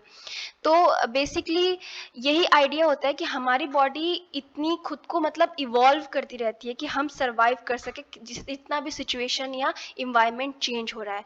जैसे हमारे पूर्वज थे वैसे हम नहीं, और मोस्ट प्रोबेबली हमारा फ्यूचर जनरेशन भी हमसे बहुत डिफरेंट होगा, बिकॉज हर कोई मतलब और वही सर्वाइव कर पाएगा जो खुद का मतलब खुद को चेंज कर पाएगा।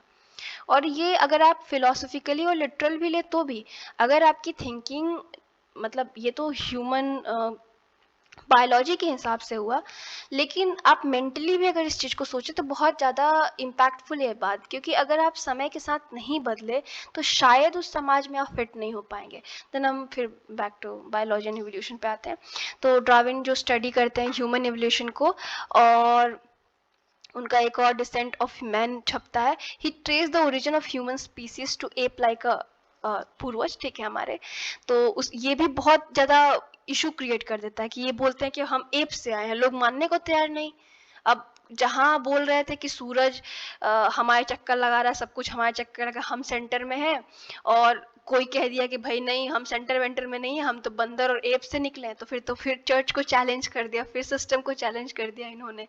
तो ये उस थ्योरी को करते हैं। ऑफ कोर्स ये भी सही थ्योरी है, और उस इनका जो बुक था वो बहुत ही ज़्यादा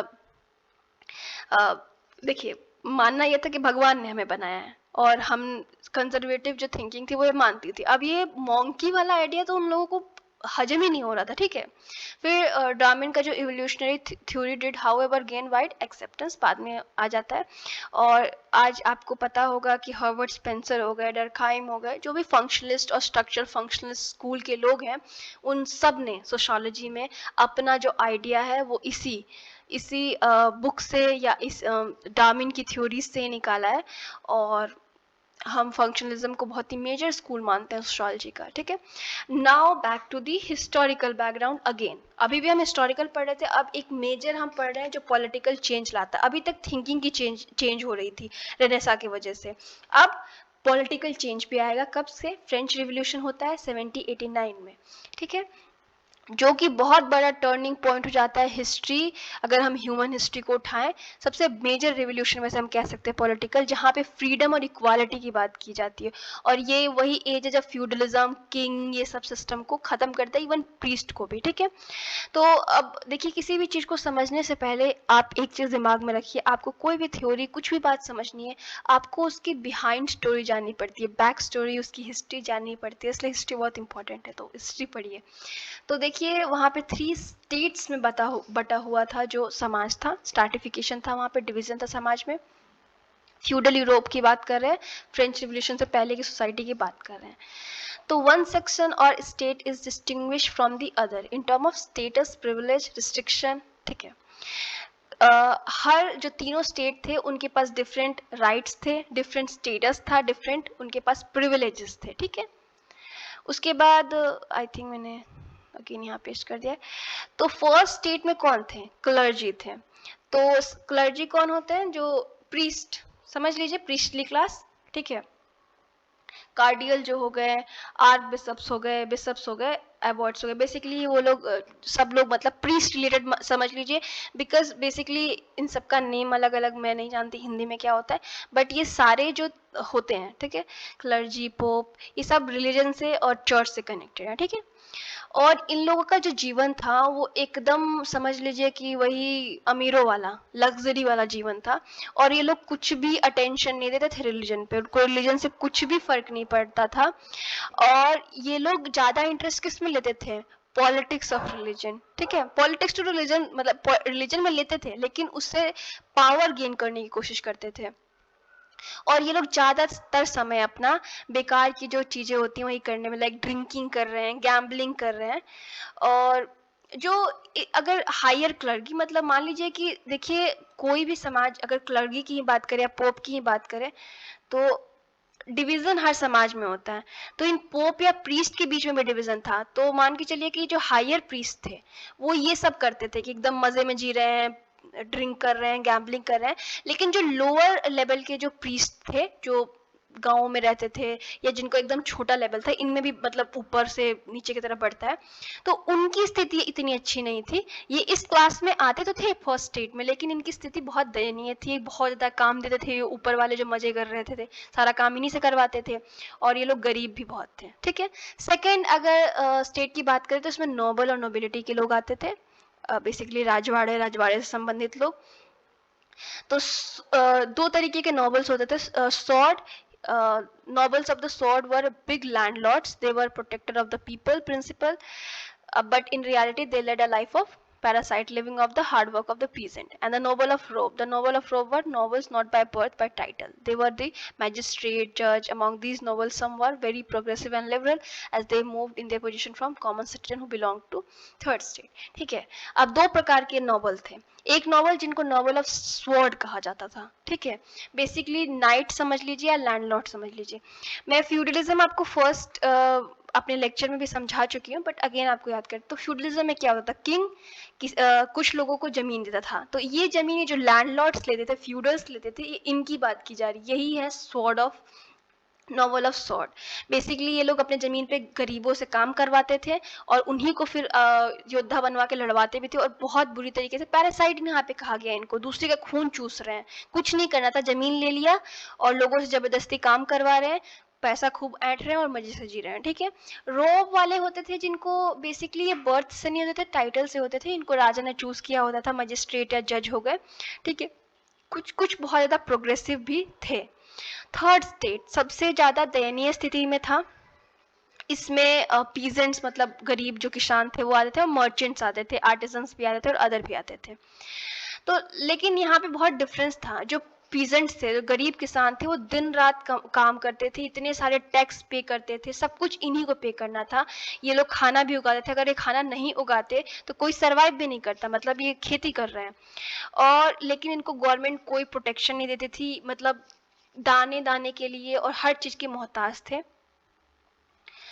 जो किंग था वो अदर जो टू स्टेट है, मतलब जो सेकेंड था स्टेट जिसमें नोबल्स थे, और फोर्थ जो क्लर्जी थे, मतलब प्रीस्ट पुजारी वगैरह थे, उनको मेंटेन करने में रखता था। और किंग राजा की बात हो रही है, और गरीबों को और एक्सप्लॉइट करते थे, जो कि गरीब उनका घर चला रहे, बेसिकली खाना वहीं से आ रहा है ना। और पुअर जो पीजेंट्स थे, जो गरीब किसान थे, उनके पास कोई पावर नहीं थी। अब देखिए अब मैंने बताया कि जो थर्ड स्टेट था उसमें दो लेवल इसमें भी था। एक पीजेंट जो की दयनीय स्थिति, लेकिन यहाँ पे एक और क्लास डेवलप हो रहा था जिसको मिडिल क्लास आप कह सकते हैं। इसमें बेसिकली बुर्जुआजी लोग थे, ठीक है, ये मर्चेंट्स थे, बैंकर्स थे, व्यापारी थे, लॉयर थे, मैन्युफैक्चरर थे, इस टाइप के थे।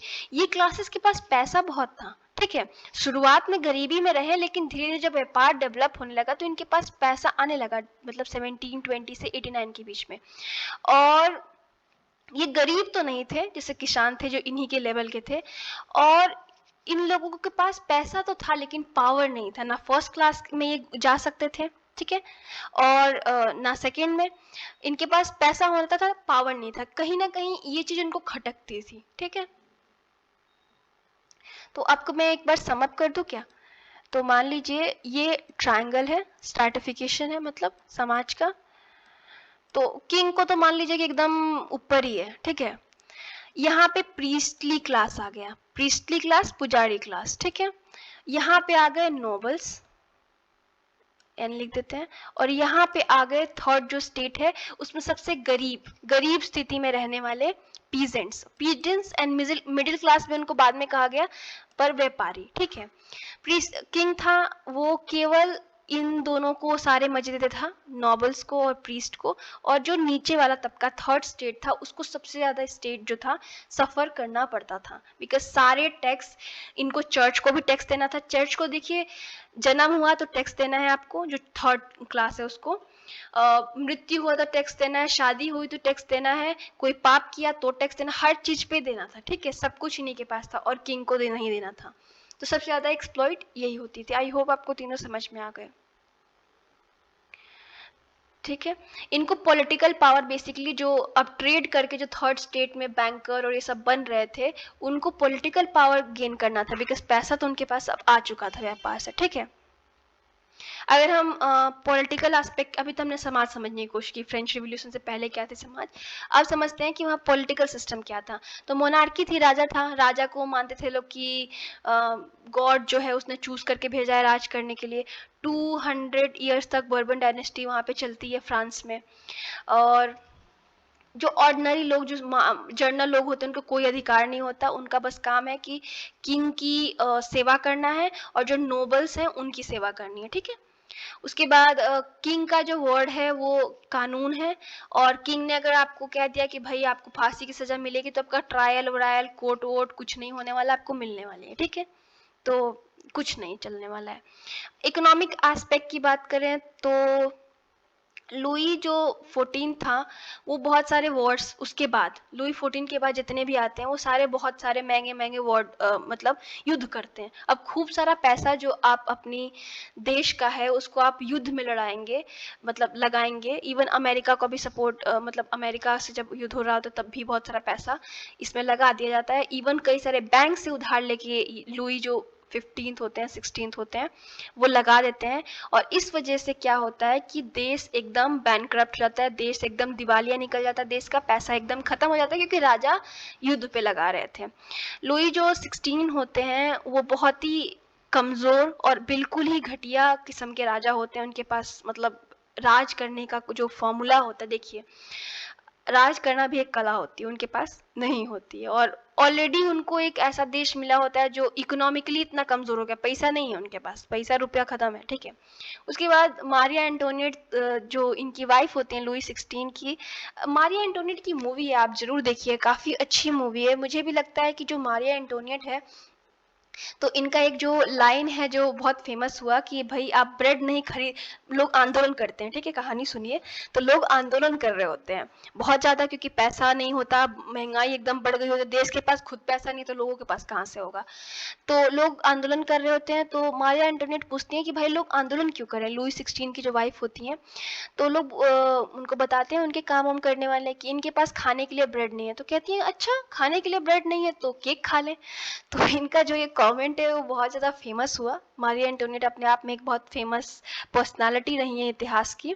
लेकिन मुझे ऐसा लगता है कि इनको थोड़ा मिस इंटरप्रेट किया गया है इतिहास में। अगर आप डिटेल में इनको पढ़ें तो आपको पता चलेगा कि नहीं, ऐसा नहीं था, ये भी सही पर्सनालिटी थी। बट क्या होता है ना कि जब लोगों का गुस्सा है आपके प्रति, राजा के प्रति, रानी के प्रति, तो लोग काफी हद तक हिस्ट्री को इन्फ्लुएंस करते, तो जो वो लिखेंगे वही चीज हमें देखने को मिलती है, ठीक है। डिटेल स्टडी करें तो ऐसी नहीं थी, बट मैंने आपको सुना दिया जो कहानी थी। लेकिन अब यहाँ पे क्या हो रहा था, ये सब चीज हम समझ लें कि भाई पॉलिटिकल सिचुएशन क्या था, इकोनॉमिकली एकदम बुरी हालत थी, किस तरीके से डिवीजन था। लेकिन अन्य समाजों की तरह उस टाइम पे यूरोप के अन्य देशों की तरह फ्रांस भी एक इंटेलेक्चुअल फेज में घुस रहा था, जहाँ पे लोग क्वेश्चन कर रहे थे कि ये चीज हो रही है तो क्यों हो रही है, देश अगर हमारा गरीब हो रहा है तो क्यों हो रहा है, अगर पॉलिटिकल सिस्टम ऐसा है तो क्यों है, ठीक है। और इस टाइम पे जो मेजर फिलोसोफर थे वो कुछ ज्यादा ही इन्फ्लुएंस कर रहे थे इन सब आइडियाज को, मॉन्टेक्यू, लॉक, वोल्टेयर, रूसो वगैरह वगैरह, ठीक है, एक्सेट्रा एक्सेट्रा बहुत थे। अगर आपको ये भी पता हो कि कौन और थे तो उनके बारे में बात कीजिएगा कमेंट में। एक्चुअली कमेंट में आप लोग करके बताते रहिए, बिकॉज क्या होता है कि इससे मेरा इंगेजमेंट बढ़ेगा, टू बी ऑनेस्ट अगर मैं बात करूँ तो। और आपका भी प्रैक्टिस होगा, अगर आपके कमेंट में कोई एक और दो नाम बताता है तो आपका भी नॉलेज वहाँ से गेन होता है, ठीक है। तो कमेंट करते रहिए जो भी आपको आइडिया पता हो कि कौन कौन से मेजर थिंकर्स या इंटेलेक्चुअल आइडियाज को डेवलप करने वाले इस टाइम पे रहे। Hi guys, welcome to Edu Medicine. तो अभी हम इंटेलेक्चुअल डेवलपमेंट इन फ्रांस देख रहे हैं। बेसिकली ये फ्रेंच रिवॉल्यूशन के अराउंड जो थिंकर्स डेवलप हुए थे, जो थिंकर्स ऑथर लोगों को इन्फ्लुएंस कर रहे थे रैशनल थिंकिंग के लिए, क्वेश्चन के लिए, उनकी बात हो रही है। तो सबसे पहले मॉन्टेस्क्यू की बात करते हैं। वो अपनी book the spirit of law में वो बात करते हैं कि सेपरेशन ऑफ पावर होना चाहिए and liberty of individual. Separation of power, आपको पता है कि हमारी कंट्री में जो पावर है वो 3 लेवल पे डिवाइड है, यूनियन या central government, state government and local government, 3 level पे पावर को डिवाइड किया गया है, ठीक है। 3 लेवल में पावर को डिवाइड किया गया है। पावर का डिवीजन क्यों होता चाहिए? तो पावर का डिवीजन इसलिए होना चाहिए कि अगर मान लीजिए कि हम सारी पावर सेंटर को दे देंगे तो सेंटर अपनी मर्जी से कुछ भी करेगा। अगर हम पावर का डिवीजन रखेंगे या सेपरेशन रखेंगे, या इस तरीके से भी देख सकते हैं कि लॉ बनाने का पावर जो पॉलिटिशियन होते हैं उनको होता है, अगर लॉ को फॉलो नहीं किया गया तो उसका जो पनिशमेंट है वो जुडिशरी देती है। तो इस तरीके से पावर का सेपरेशन होने से कोई एक पर्सन एकदम सब चीजों पे काबू नहीं कर लेता, कब्जा नहीं कर लेता या निरंकुश नहीं हो जाता, ठीक है। एंड लिबर्टी ऑफ इंडिविजुअल होना चाहिए, यानी लोगों को आजादी होनी चाहिए, ठीक है। लॉक की बात करें तो वो एक इंग्लिश मैन थे और उन्होंने बात किया कि जो एवरी इंडिविजुअल, एवरी मतलब हर पर्सन जो है उसको कुछ सर्टेन राइट होना चाहिए, जिस राइट को कोई भी नहीं ले सकता है, कोई भी नहीं। देखिएगा इन सारे आइडियोलॉजीज को हम मॉडर्न टाइम में यूज करते हैं, इससे पता चलता है कि मॉडर्निटी के ये थिंकर्स थे, ठीक है।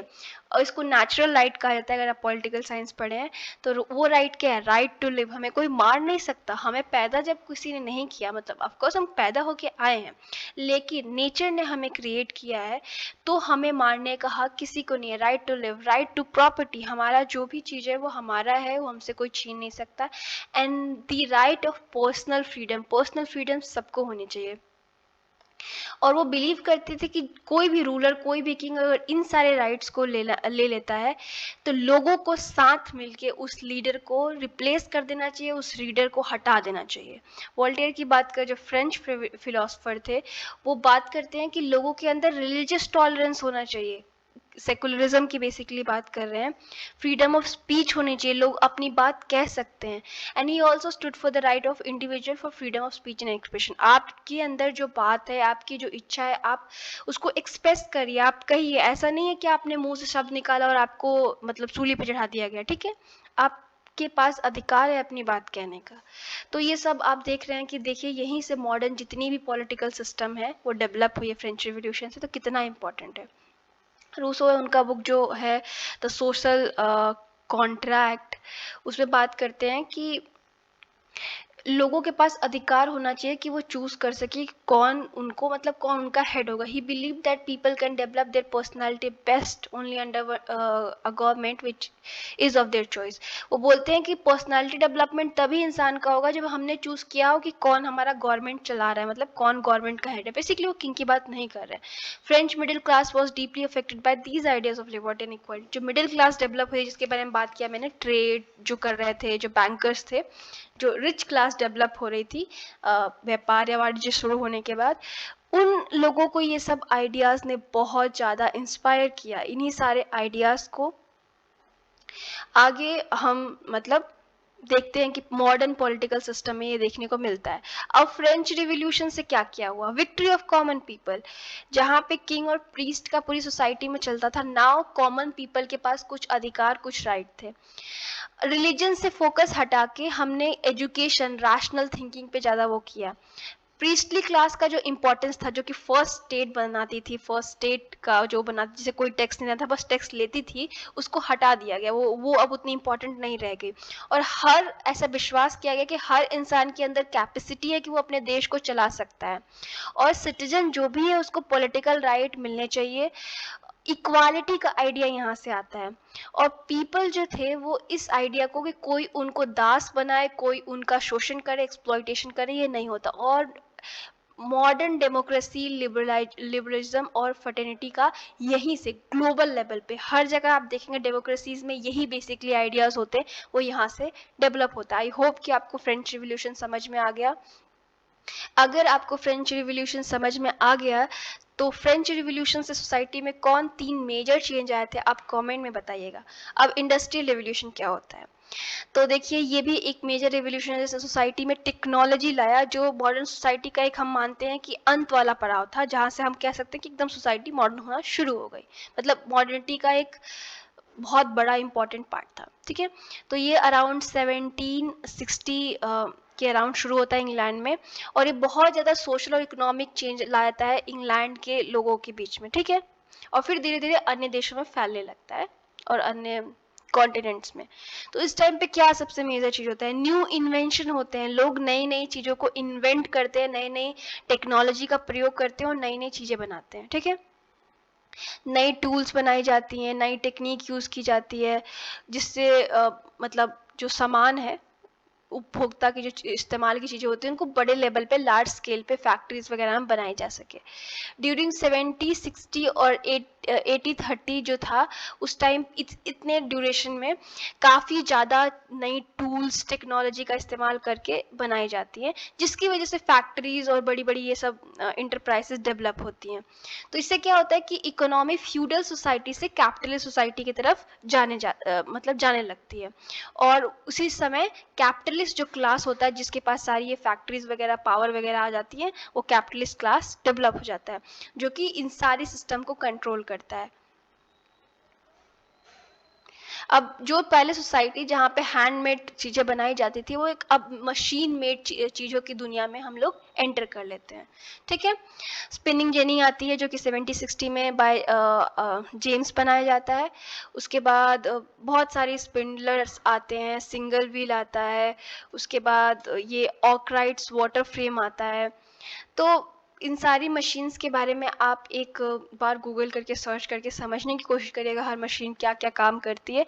आपको स्मॉल स्मॉल वीडियोस मिल जाएंगे इन पे दिखाते हुए कि क्या मशीन क्या काम की, तो उससे आप बेटर समझ पाएंगे, ठीक है। बहुत याद करने की ज़रूरत नहीं है, 2-4 मेजर को आप याद कर लीजिए कि हाँ ये चेंज है आई, बस उतना ही आपके लिए काफ़ी है। लेकिन आप उनकी वीडियोस ज़रूर जाके देखिए कि हाँ स्पिनिंग जेनी क्या थी और ये क्या था, वो क्या था, वो किस तरीके से काम करता था, फिर आप बेटर अंडरस्टैंड करेंगे। मैं आपको बहुत कुछ एक्सप्लेन ऐसे वर्ड्स में नहीं कर सकती, ठीक है। तो बेसिकली इस हम कह सकते हैं कि इस एरा में क्या होता है कि फैक्ट्री सिस्टम डेवलप हो जाती है, और एक म्यूल करके सैमुअल क्रॉम्पटन डेवलप करते हैं। उसके बाद बहुत सारे और अदर इन्वेंशंस भी होती हैं, जो इंडस्ट्रियल ग्रोथ यूरोप में चालू हो जाती है, इंडस्ट्रीज आने लगती है और इंग्लैंड से अब बाहर भी आने लगती है, ठीक है। अब इकोनॉमिक्स और सोसाइटी दोनों चेंज आ रही हैं, ठीक है। कैपिटलिज्म आ गया सबसे पहले, और वो कॉम्प्लेक्स होता जा रहा है। बैंक्स आ रही हैं, इंश्योरेंस कंपनीज आ रही हैं, फाइनेंस कॉरपोरेशन आ रहा है, और न्यू क्लास जो है इंडस्ट्रियल वर्कर्स की, मैनेजर्स की और कैपिटलिस्ट की आ रही है, ठीक है। अब ये एकदम डिफरेंट लेवल का चेंज है सोसाइटी में। अब जो पीजेंट्स, देखिए जो पीजेंट्स थे, जो वर्कर्स थे, मतलब पीजेंट यानी किसान जो थे, वो पहले कहाँ खेती किया करते थे, लेकिन जब इंडस्ट्रियलाइजेशन शुरू हुआ तो वो अपने आप को एकदम डिफरेंट सिनेरियो में पाते हैं। एक ऐसे जहाँ पे 1000 ऑफ उनके तरह के लोग होते हैं जो टेक्सटाइल या मिल्स में काम करते हैं। मतलब हुआ क्या, जो किसान पहले गांव में रह के खेती कर रहा था, इंडस्ट्रियलाइजेशन शुरू होता है तो इंग्लैंड के शहरों में होता है। तो अब वो शहरों में जब जाता है तो खुद को अपने जैसे हजारों के बीच में पाता है, क्योंकि इंडस्ट्रीज में वर्क करने के लिए काफी ज्यादा मतलब मैन पावर की जरूरत होती थी। जहाँ पहले वो कंट्री साइड में गांव में रहता था, अब वो एकदम अनहाइजीनिक लिविंग कंडीशन में रह रहा है। आपने देखा होगा 12th की भी बुक्स में काफी डिस्कस किया गया कि जो ये स्लम डेवलप हुए थे इंडस्ट्रीज के आसपास, उनका जो कंडीशन था वो बहुत ज्यादा खराब था, क्योंकि प्रोडक्शन उनको इंक्रीज करना था, फैक्ट्री वालों को, मिल वालों को, ठीक है। तो उनको क्या था, उनको ज्यादा से ज्यादा लेबर चाहिए था, और लेबर्स को इतनी सैलरी मिल नहीं रही थी, तो वो स्लम्स में रहते थे। स्लम्स में एकदम छोटे छोटे कमरे हुआ करते थे, मतलब अर्बनाइजेशन बढ़ गया था और इंडस्ट्रीज बहुत फास्ट बढ़ रही थी। और जो सोशियो इकोनॉमिक जो दूरी होती है वो और बढ़ी थी, रिच एकदम रिच होता जा रहा था और पुअर एकदम पुअर होता जा रहा था, जिसको मार्क्सिस्ट टर्म में एलिनेटेड कहते हैं। और एलिनेशन के बारे में आप फर्स्ट पेपर में सॉरी आप अगर मतलब एलिनेशन के बारे में मैं एक वीडियो बनाऊंगी तो आप पढ़ेंगे, अदरवाइज आप MSO 1 का एक चैप्टर है उसको भी देख सकते हैं, उसमें भी एलिनेशन को काफी अच्छे से समझाया गया है, मार्क्स की जो थ्योरी है। तो बेसिकली होता क्या है कि वो ऐसी जगह पे पहुंच जाते हैं स्लम में, जहाँ पे छोटे छोटे, आपने स्लम देखे होंगे, छोटे छोटे कमरे होते हैं, ना वहाँ पे एयर पास होने के लिए, ना कोई सीवेज की व्यवस्था होती है, कुछ भी मतलब नहीं होता, ना वाटर प्रॉपर होता है, और बहुत ही बुरी स्थिति में वो वहाँ पे रहते हैं। अब देखिए ये चेंजेस जो हुई वो या तो कंजर्वेटिव थिंकर या तो रेडिकल थिंकर्स, दो कैटेगरी में यूजुअली बांटा जाता है थिंकर्स को। कंजर्वेटिव मतलब जो मानते थे कि जो पुराना सिस्टम था वो बेटर था, और रेडिकल थिंकर्स जो चेंज चाहते थे, उन दोनों को परेशान किया। अब कंजर्वेटिव थिंकर्स क्या सोच रहे थे कि जो ये सब चीज़ें चल रही है, इंडस्ट्रियल डेवलपमेंट, ये सब, ये कहीं ना कहीं ऐसा ना कर दे कि समाज में एकदम डिसऑर्डर पैदा कर दे, केओस पैदा कर दे, मतलब एकदम सिचुएशन हाथ से ना निकल जाए। और वहीं पे रेडिकल थिंकर जैसे थे, वो मानते थे कि कहीं ना कहीं ये जो फैक्ट्री वर्कर्स है, जो उनकी स्थिति है, जिस तरीके से इनका शोषण किया जा रहा है, कहीं सोशल ट्रांसफॉर्मेशन ना हो जाए, इससे कोई बहुत बड़ा रेवोल्यूशन ना आ जाए। ठीक है, जो मार्क्सिस्ट थे वो तो बिलीव ही करते हैं कि यह होगा। ठीक है, अब हम कंडीशन ऑफ लेबर के बारे में समझ लेते हैं। तो द ट्रांसफॉर्मेशन ऑफ प्रॉपर्टी, तो जो पहले जो एम्फोसिस था कि आपकी जमीन हो, जमीन पे आप खेती कर रहे हो, वो कैपिटलिस्ट सोसाइटी में उतना इम्पोर्टेंट नहीं रहता है। ठीक है, इसमें क्या इम्पोर्टेंट रहता है? Money capital. ठीक है, इंडस्ट्रियल डेवलपमेंट, क्योंकि उसी मनी को आप इंडस्ट्रीज में इन्वेस्ट करते हो, फिर उसी से मतलब आप और अर्न करते हैं। जो फ्यूडल लैंडलॉर्ड्स थे वो और मतलब बिल्कुल उनका इंपॉर्टेंस खत्म हो जाता है, और जो नए कैपिटलिस्ट होते हैं जो कंट्रोल करते हैं फैक्ट्रीज के ओनर्स, मैनेजर, इन लोगों के पास पावर ज्यादा हो जाती है। और लेकिन एक चीज और देख सकते हैं कि जो ये फ्यूडल लॉर्ड्स थे, उन्हीं के पास रहा होगा काफी अच्छा धन, तो उन्होंने इन फैक्ट्रीज में इन्वेस्ट किया होगा, तो बहुत सारे कैपिटलिस्ट पहले के फ्यूडल लैंडलॉर्ड रहे होंगे। आई होप कि आप ये कनेक्शन समझ पा रहे हो। मैंने फ्यूडलिज्म 2-3 बार डिस्कस कर लिया। फ्यूडलिज्म के जो लॉर्ड थे वो बेसिकली एक तरीके के पैरासाइट थे, किसानों से मेहनत करवाते थे और उनका खून चूसते थे। ठीक है, उनके जो भी अर्निंग होती थी, तो उनके पास पैसा तो काफी रहा होगा, तो वही लोग जब ये मॉडर्नाइजेशन शुरू हो रहा होगा तो उस पैसे को इन्वेस्ट कर दिए होंगे। बाकी वो ट्रेडिंग क्लास जो काफी इमर्ज हुए थे, जिसके पास पैसा था, वो बहुत सारा इन्वेस्ट करती है। ठीक है, ऐसे। अब इंडस्ट्रियल सिटीज में अर्बनाइजेशन होता है और टेक्नोलॉजी बहुत ज़्यादा बढ़ जाती है, फैक्ट्री सिस्टम आ जाता है जहाँ पे आपको पर्टिकुलर टाइम पे जॉब पे जाना। आप खेती करते हैं तो कोई टाइम सेट नहीं होता, पर यहाँ पे अगर 6 बजे से आपकी ड्यूटी है तो आपको जाना है 6 बजे, फिर जो भी छुट्टी का टाइम है आप छुट्टी के टाइम पे आते हो। अर्बनाइजेशन इसलिए क्योंकि बहुत कम जगह पे बहुत सारे लोग रहने लगे, शहरें बनने लगी, तो अमीर लोग तो खैर अमीरों वाला जीवन शैली जिएंगे और गरीब लोग गरीबों वाला। उसके बाद सोशियोलॉजी जो इमर्ज होती है वो इन्हीं सब के रिस्पॉन्स में इमर्ज होती है। ठीक है, जो कि 19th और 18th सेंचुरी में यूरोप में हो रहा था, जो कि कहीं ना कहीं जो सोशोलॉजिकल राइटिंग्स थी या थिंकर्स थे, वो बार बार क्वेश्चन कर रहे हैं कि भाई इतनी जल्दी ऐसे बदलाव आ क्यों रही है, इस टाइप की सोसाइटी बन क्यों रही है। कभी भी कोई समाज में नई चीजें होती हैं जो मतलब, अब हम कोविड को ले लेते हैं, हम लोग के जनरेशन में तो कोविड ही सबसे आई ओपनर हुआ है। आप देखेंगे इस पे बहुत सारे सोशोलॉजिकल, बायोलॉजिकल, इकोनॉमिक्स से रिलेटेड कई सारे पेपर्स छपना शुरू हो गए। क्यों? बिकॉज ये ऐसी चीज है जिसको हम समझ नहीं पा रहे, ये ऐसी चीज है जो हमको परेशान कर रही है। ठीक है, कुछ भी नया समाज, और ये तो बहुत छोटी सी चीज है, उस समय तो एकदम समाज एकदम उलट फेर हो रहा था, कुछ अलग ही हो रहा था। ठीक है, और बहुत सारे जो enlightenment appears as a most appropriate point of departure. मतलब देखिए, बदलाव शुरू कहाँ से होता है? इनलाइटमेंट से। मैंने 3 फेजेस आपके साथ डिस्कस किया था, enlightenment, French revolution and industrial revolution. Enlightenment के अंदर बहुत सारे रिवोल्यूशन को हमने ले लिया है, बट वहां से शुरुआत हम मानते हैं। ठीक है, तो वहां से जब शुरुआत होता है तो वहीं से बदलाव हमें देखना शुरू होता है, तो उसी पॉइंट से सोशोलॉजिस्ट पकड़ते हैं और फिर स्टडी करना शुरू कर देते हैं। बाकी हिस्टोरिकली भी स्टडी किया गया है सोशोलॉजी में, बट ये सब जो पॉइंट्स थे कहीं ना कहीं उनको और ज्यादा बेसिकली मोटिवेट किए कि देखिए कि समाज में क्या हो रहा है, सोसाइटी को स्टडी करना, क्योंकि सोसाइटी सबसे ज्यादा चेंज हो रही थी। उसके बाद जो साइंटिफिक अप्रोच हमने मतलब सोशोलॉजी में यूज किया है या बहुत सारी ह्यूमैनिटीज में हम यूज करते हैं, वो कहीं ना कहीं इनलाइटमेंट का जो आइडियोलॉजी होता है या इनलाइटमेंट से इंस्पायर है। 18th century thinkers began more consistently than any of their मतलब जो भी उनके पहले जितने भी आए थे। तो बेसिकली 18th सेंचुरी के जो थिंकर्स थे वो और स्ट्रांगली आते हैं और स्टडीज करना कोशिश करते हैं। पहले देखिए सोशियोलॉजी का अगर हम बैकग्राउंड देखें तो सोशियोलॉजी बहुत सारे थिंकर्स में हमें सोसाइटी के बारे में देखने को मिलता है, पर हम उनको सोशियोलॉजिस्ट क्यों नहीं कहते?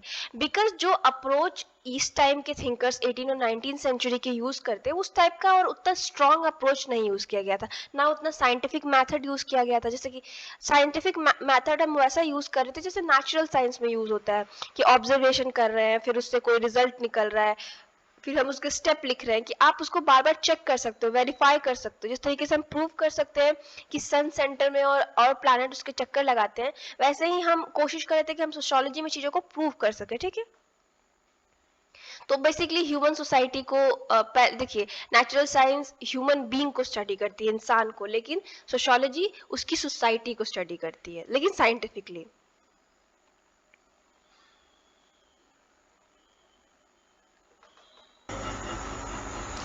सो बेसिकली 18 सेंचुरी के थिंकर्स थे, वो बिलीव करते थे कि जो ह्यूमन नेचर है या जो ह्यूमन बीइंग है वो रैशनल है, और उनकी जो रैशनल थिंकिंग है जो 18 मतलब हमें 14 सेंचुरी के रेनेसा के बाद दिख रही थी कि वो और मतलब ज़्यादा क्वेश्चन करने लगे थे, चीज़ों को समझने लगे थे, साइंटिफिकली देखने लगे थे।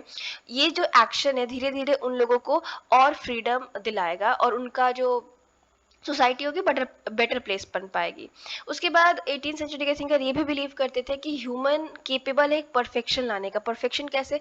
समाज में जो समाज की इंस्टीट्यूशन है, सोशल इंस्टीट्यूशंस है, उनमें बहुत सारी इश्यूज हमें देखने को मिलती हैं। उस इंस्टीट्यूशन में अगर बदलाव लाता गया, जैसे हमें इस इंस्टीट्यूशन में ये कमी देखी, हम उसके प्रति आवाज उठाएंगे, उसको बेटर करने की कोशिश करेंगे, तो समाज एक परफेक्शन पे रीच कर जाएगा। ठीक है, उसके बाद 3 इंटेलेक्चुअल जो इन्फ्लुएंसेस थे वो पोस्ट इनलाइटमेंट यानी इनलाइटमेंट के बाद जो थे वो हम यूरोप में देखने को मिलता है, जो सोशियोलॉजी को इन्फ्लुएंस बहुत करता है। फर्स्ट था the philosophy of history, biological theory of evolution and the survey of social condition. मैं आपको इनको थोड़ा अच्छे से एक्सप्लेन कर देती हूँ। ये तीनों जो इंटेलेक्चुअल इन्फ्लुएंसेस थे, जो प्रभाव था, वो सोशियोलॉजी के जो अर्ली राइटर्स थे या सोशोलॉजिस्ट थे उन पे बहुत ज़्यादा हमें देखने को मिलता है। तो फिलॉसफी ऑफ हिस्ट्री क्या होती है? तो हमें early part of 19th century में the philosophy of history become a important intellectual influence. The basic assumption was that this philosophy that society must have progressed through series of steps from simple to complex। ठीक है, आप Morgan को पढ़ेंगे, आप Parsons को पढ़ेंगे, आप डरकाइम को पढ़ेंगे, आप वेबर को पढ़ेंगे, आप इवन कार्ल मार्क्स को पढ़ेंगे। सब लोग जो भी अपनी स्टडीज करते हैं वो दिखाते हैं कि हमारा जो समाज है वो सिंपल से बढ़ते कॉम्प्लेक्स सोसाइटी में बना है।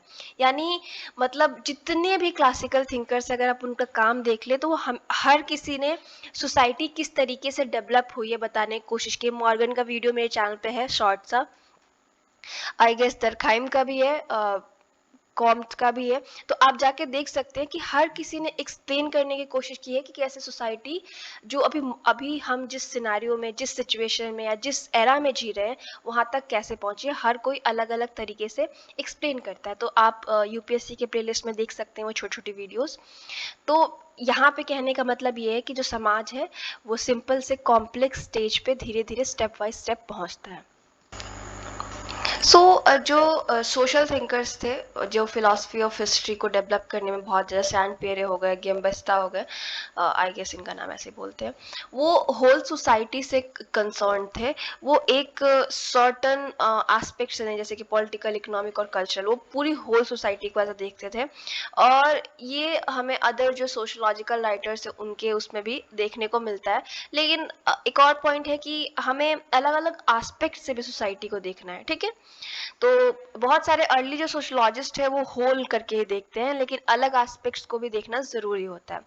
उसके बाद the influence of philosophy of history was further reinforced by the biological theory of evolution. जैसे मैंने आपको बताया था डार्विन पढ़ाते हुए कि जो चार्ल्स डार्विन की थ्योरी है उसका बहुत ही बड़ा कंट्रीब्यूशन, योगदान जो है वो सोशियोलॉजी की थ्योरीज पे है।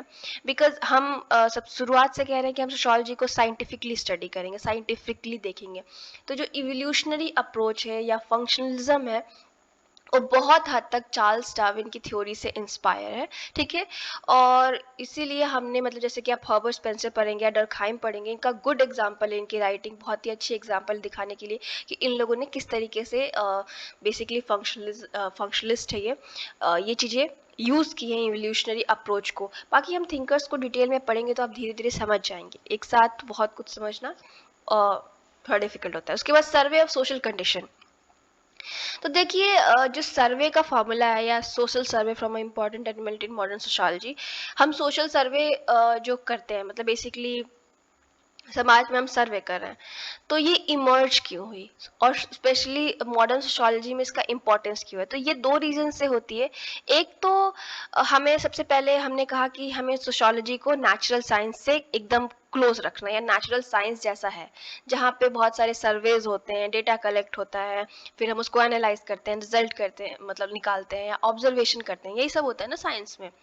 तो इसी को हम मतलब जैसे जितने क्लासिकल थिंकर्स है वो मानते थे कि जो ह्यूमन फिनोमेना है या सोसाइटी है उसको भी आप सर्वे करके डेटा कलेक्ट करके ऑब्जर्वेशन करके जैसे साइंस को पढ़ा जाता है क्लासीफाई और मेजर कर सकते हैं। इसी वजह से सोशल जो सर्वेज हैं वो फेमस हुए।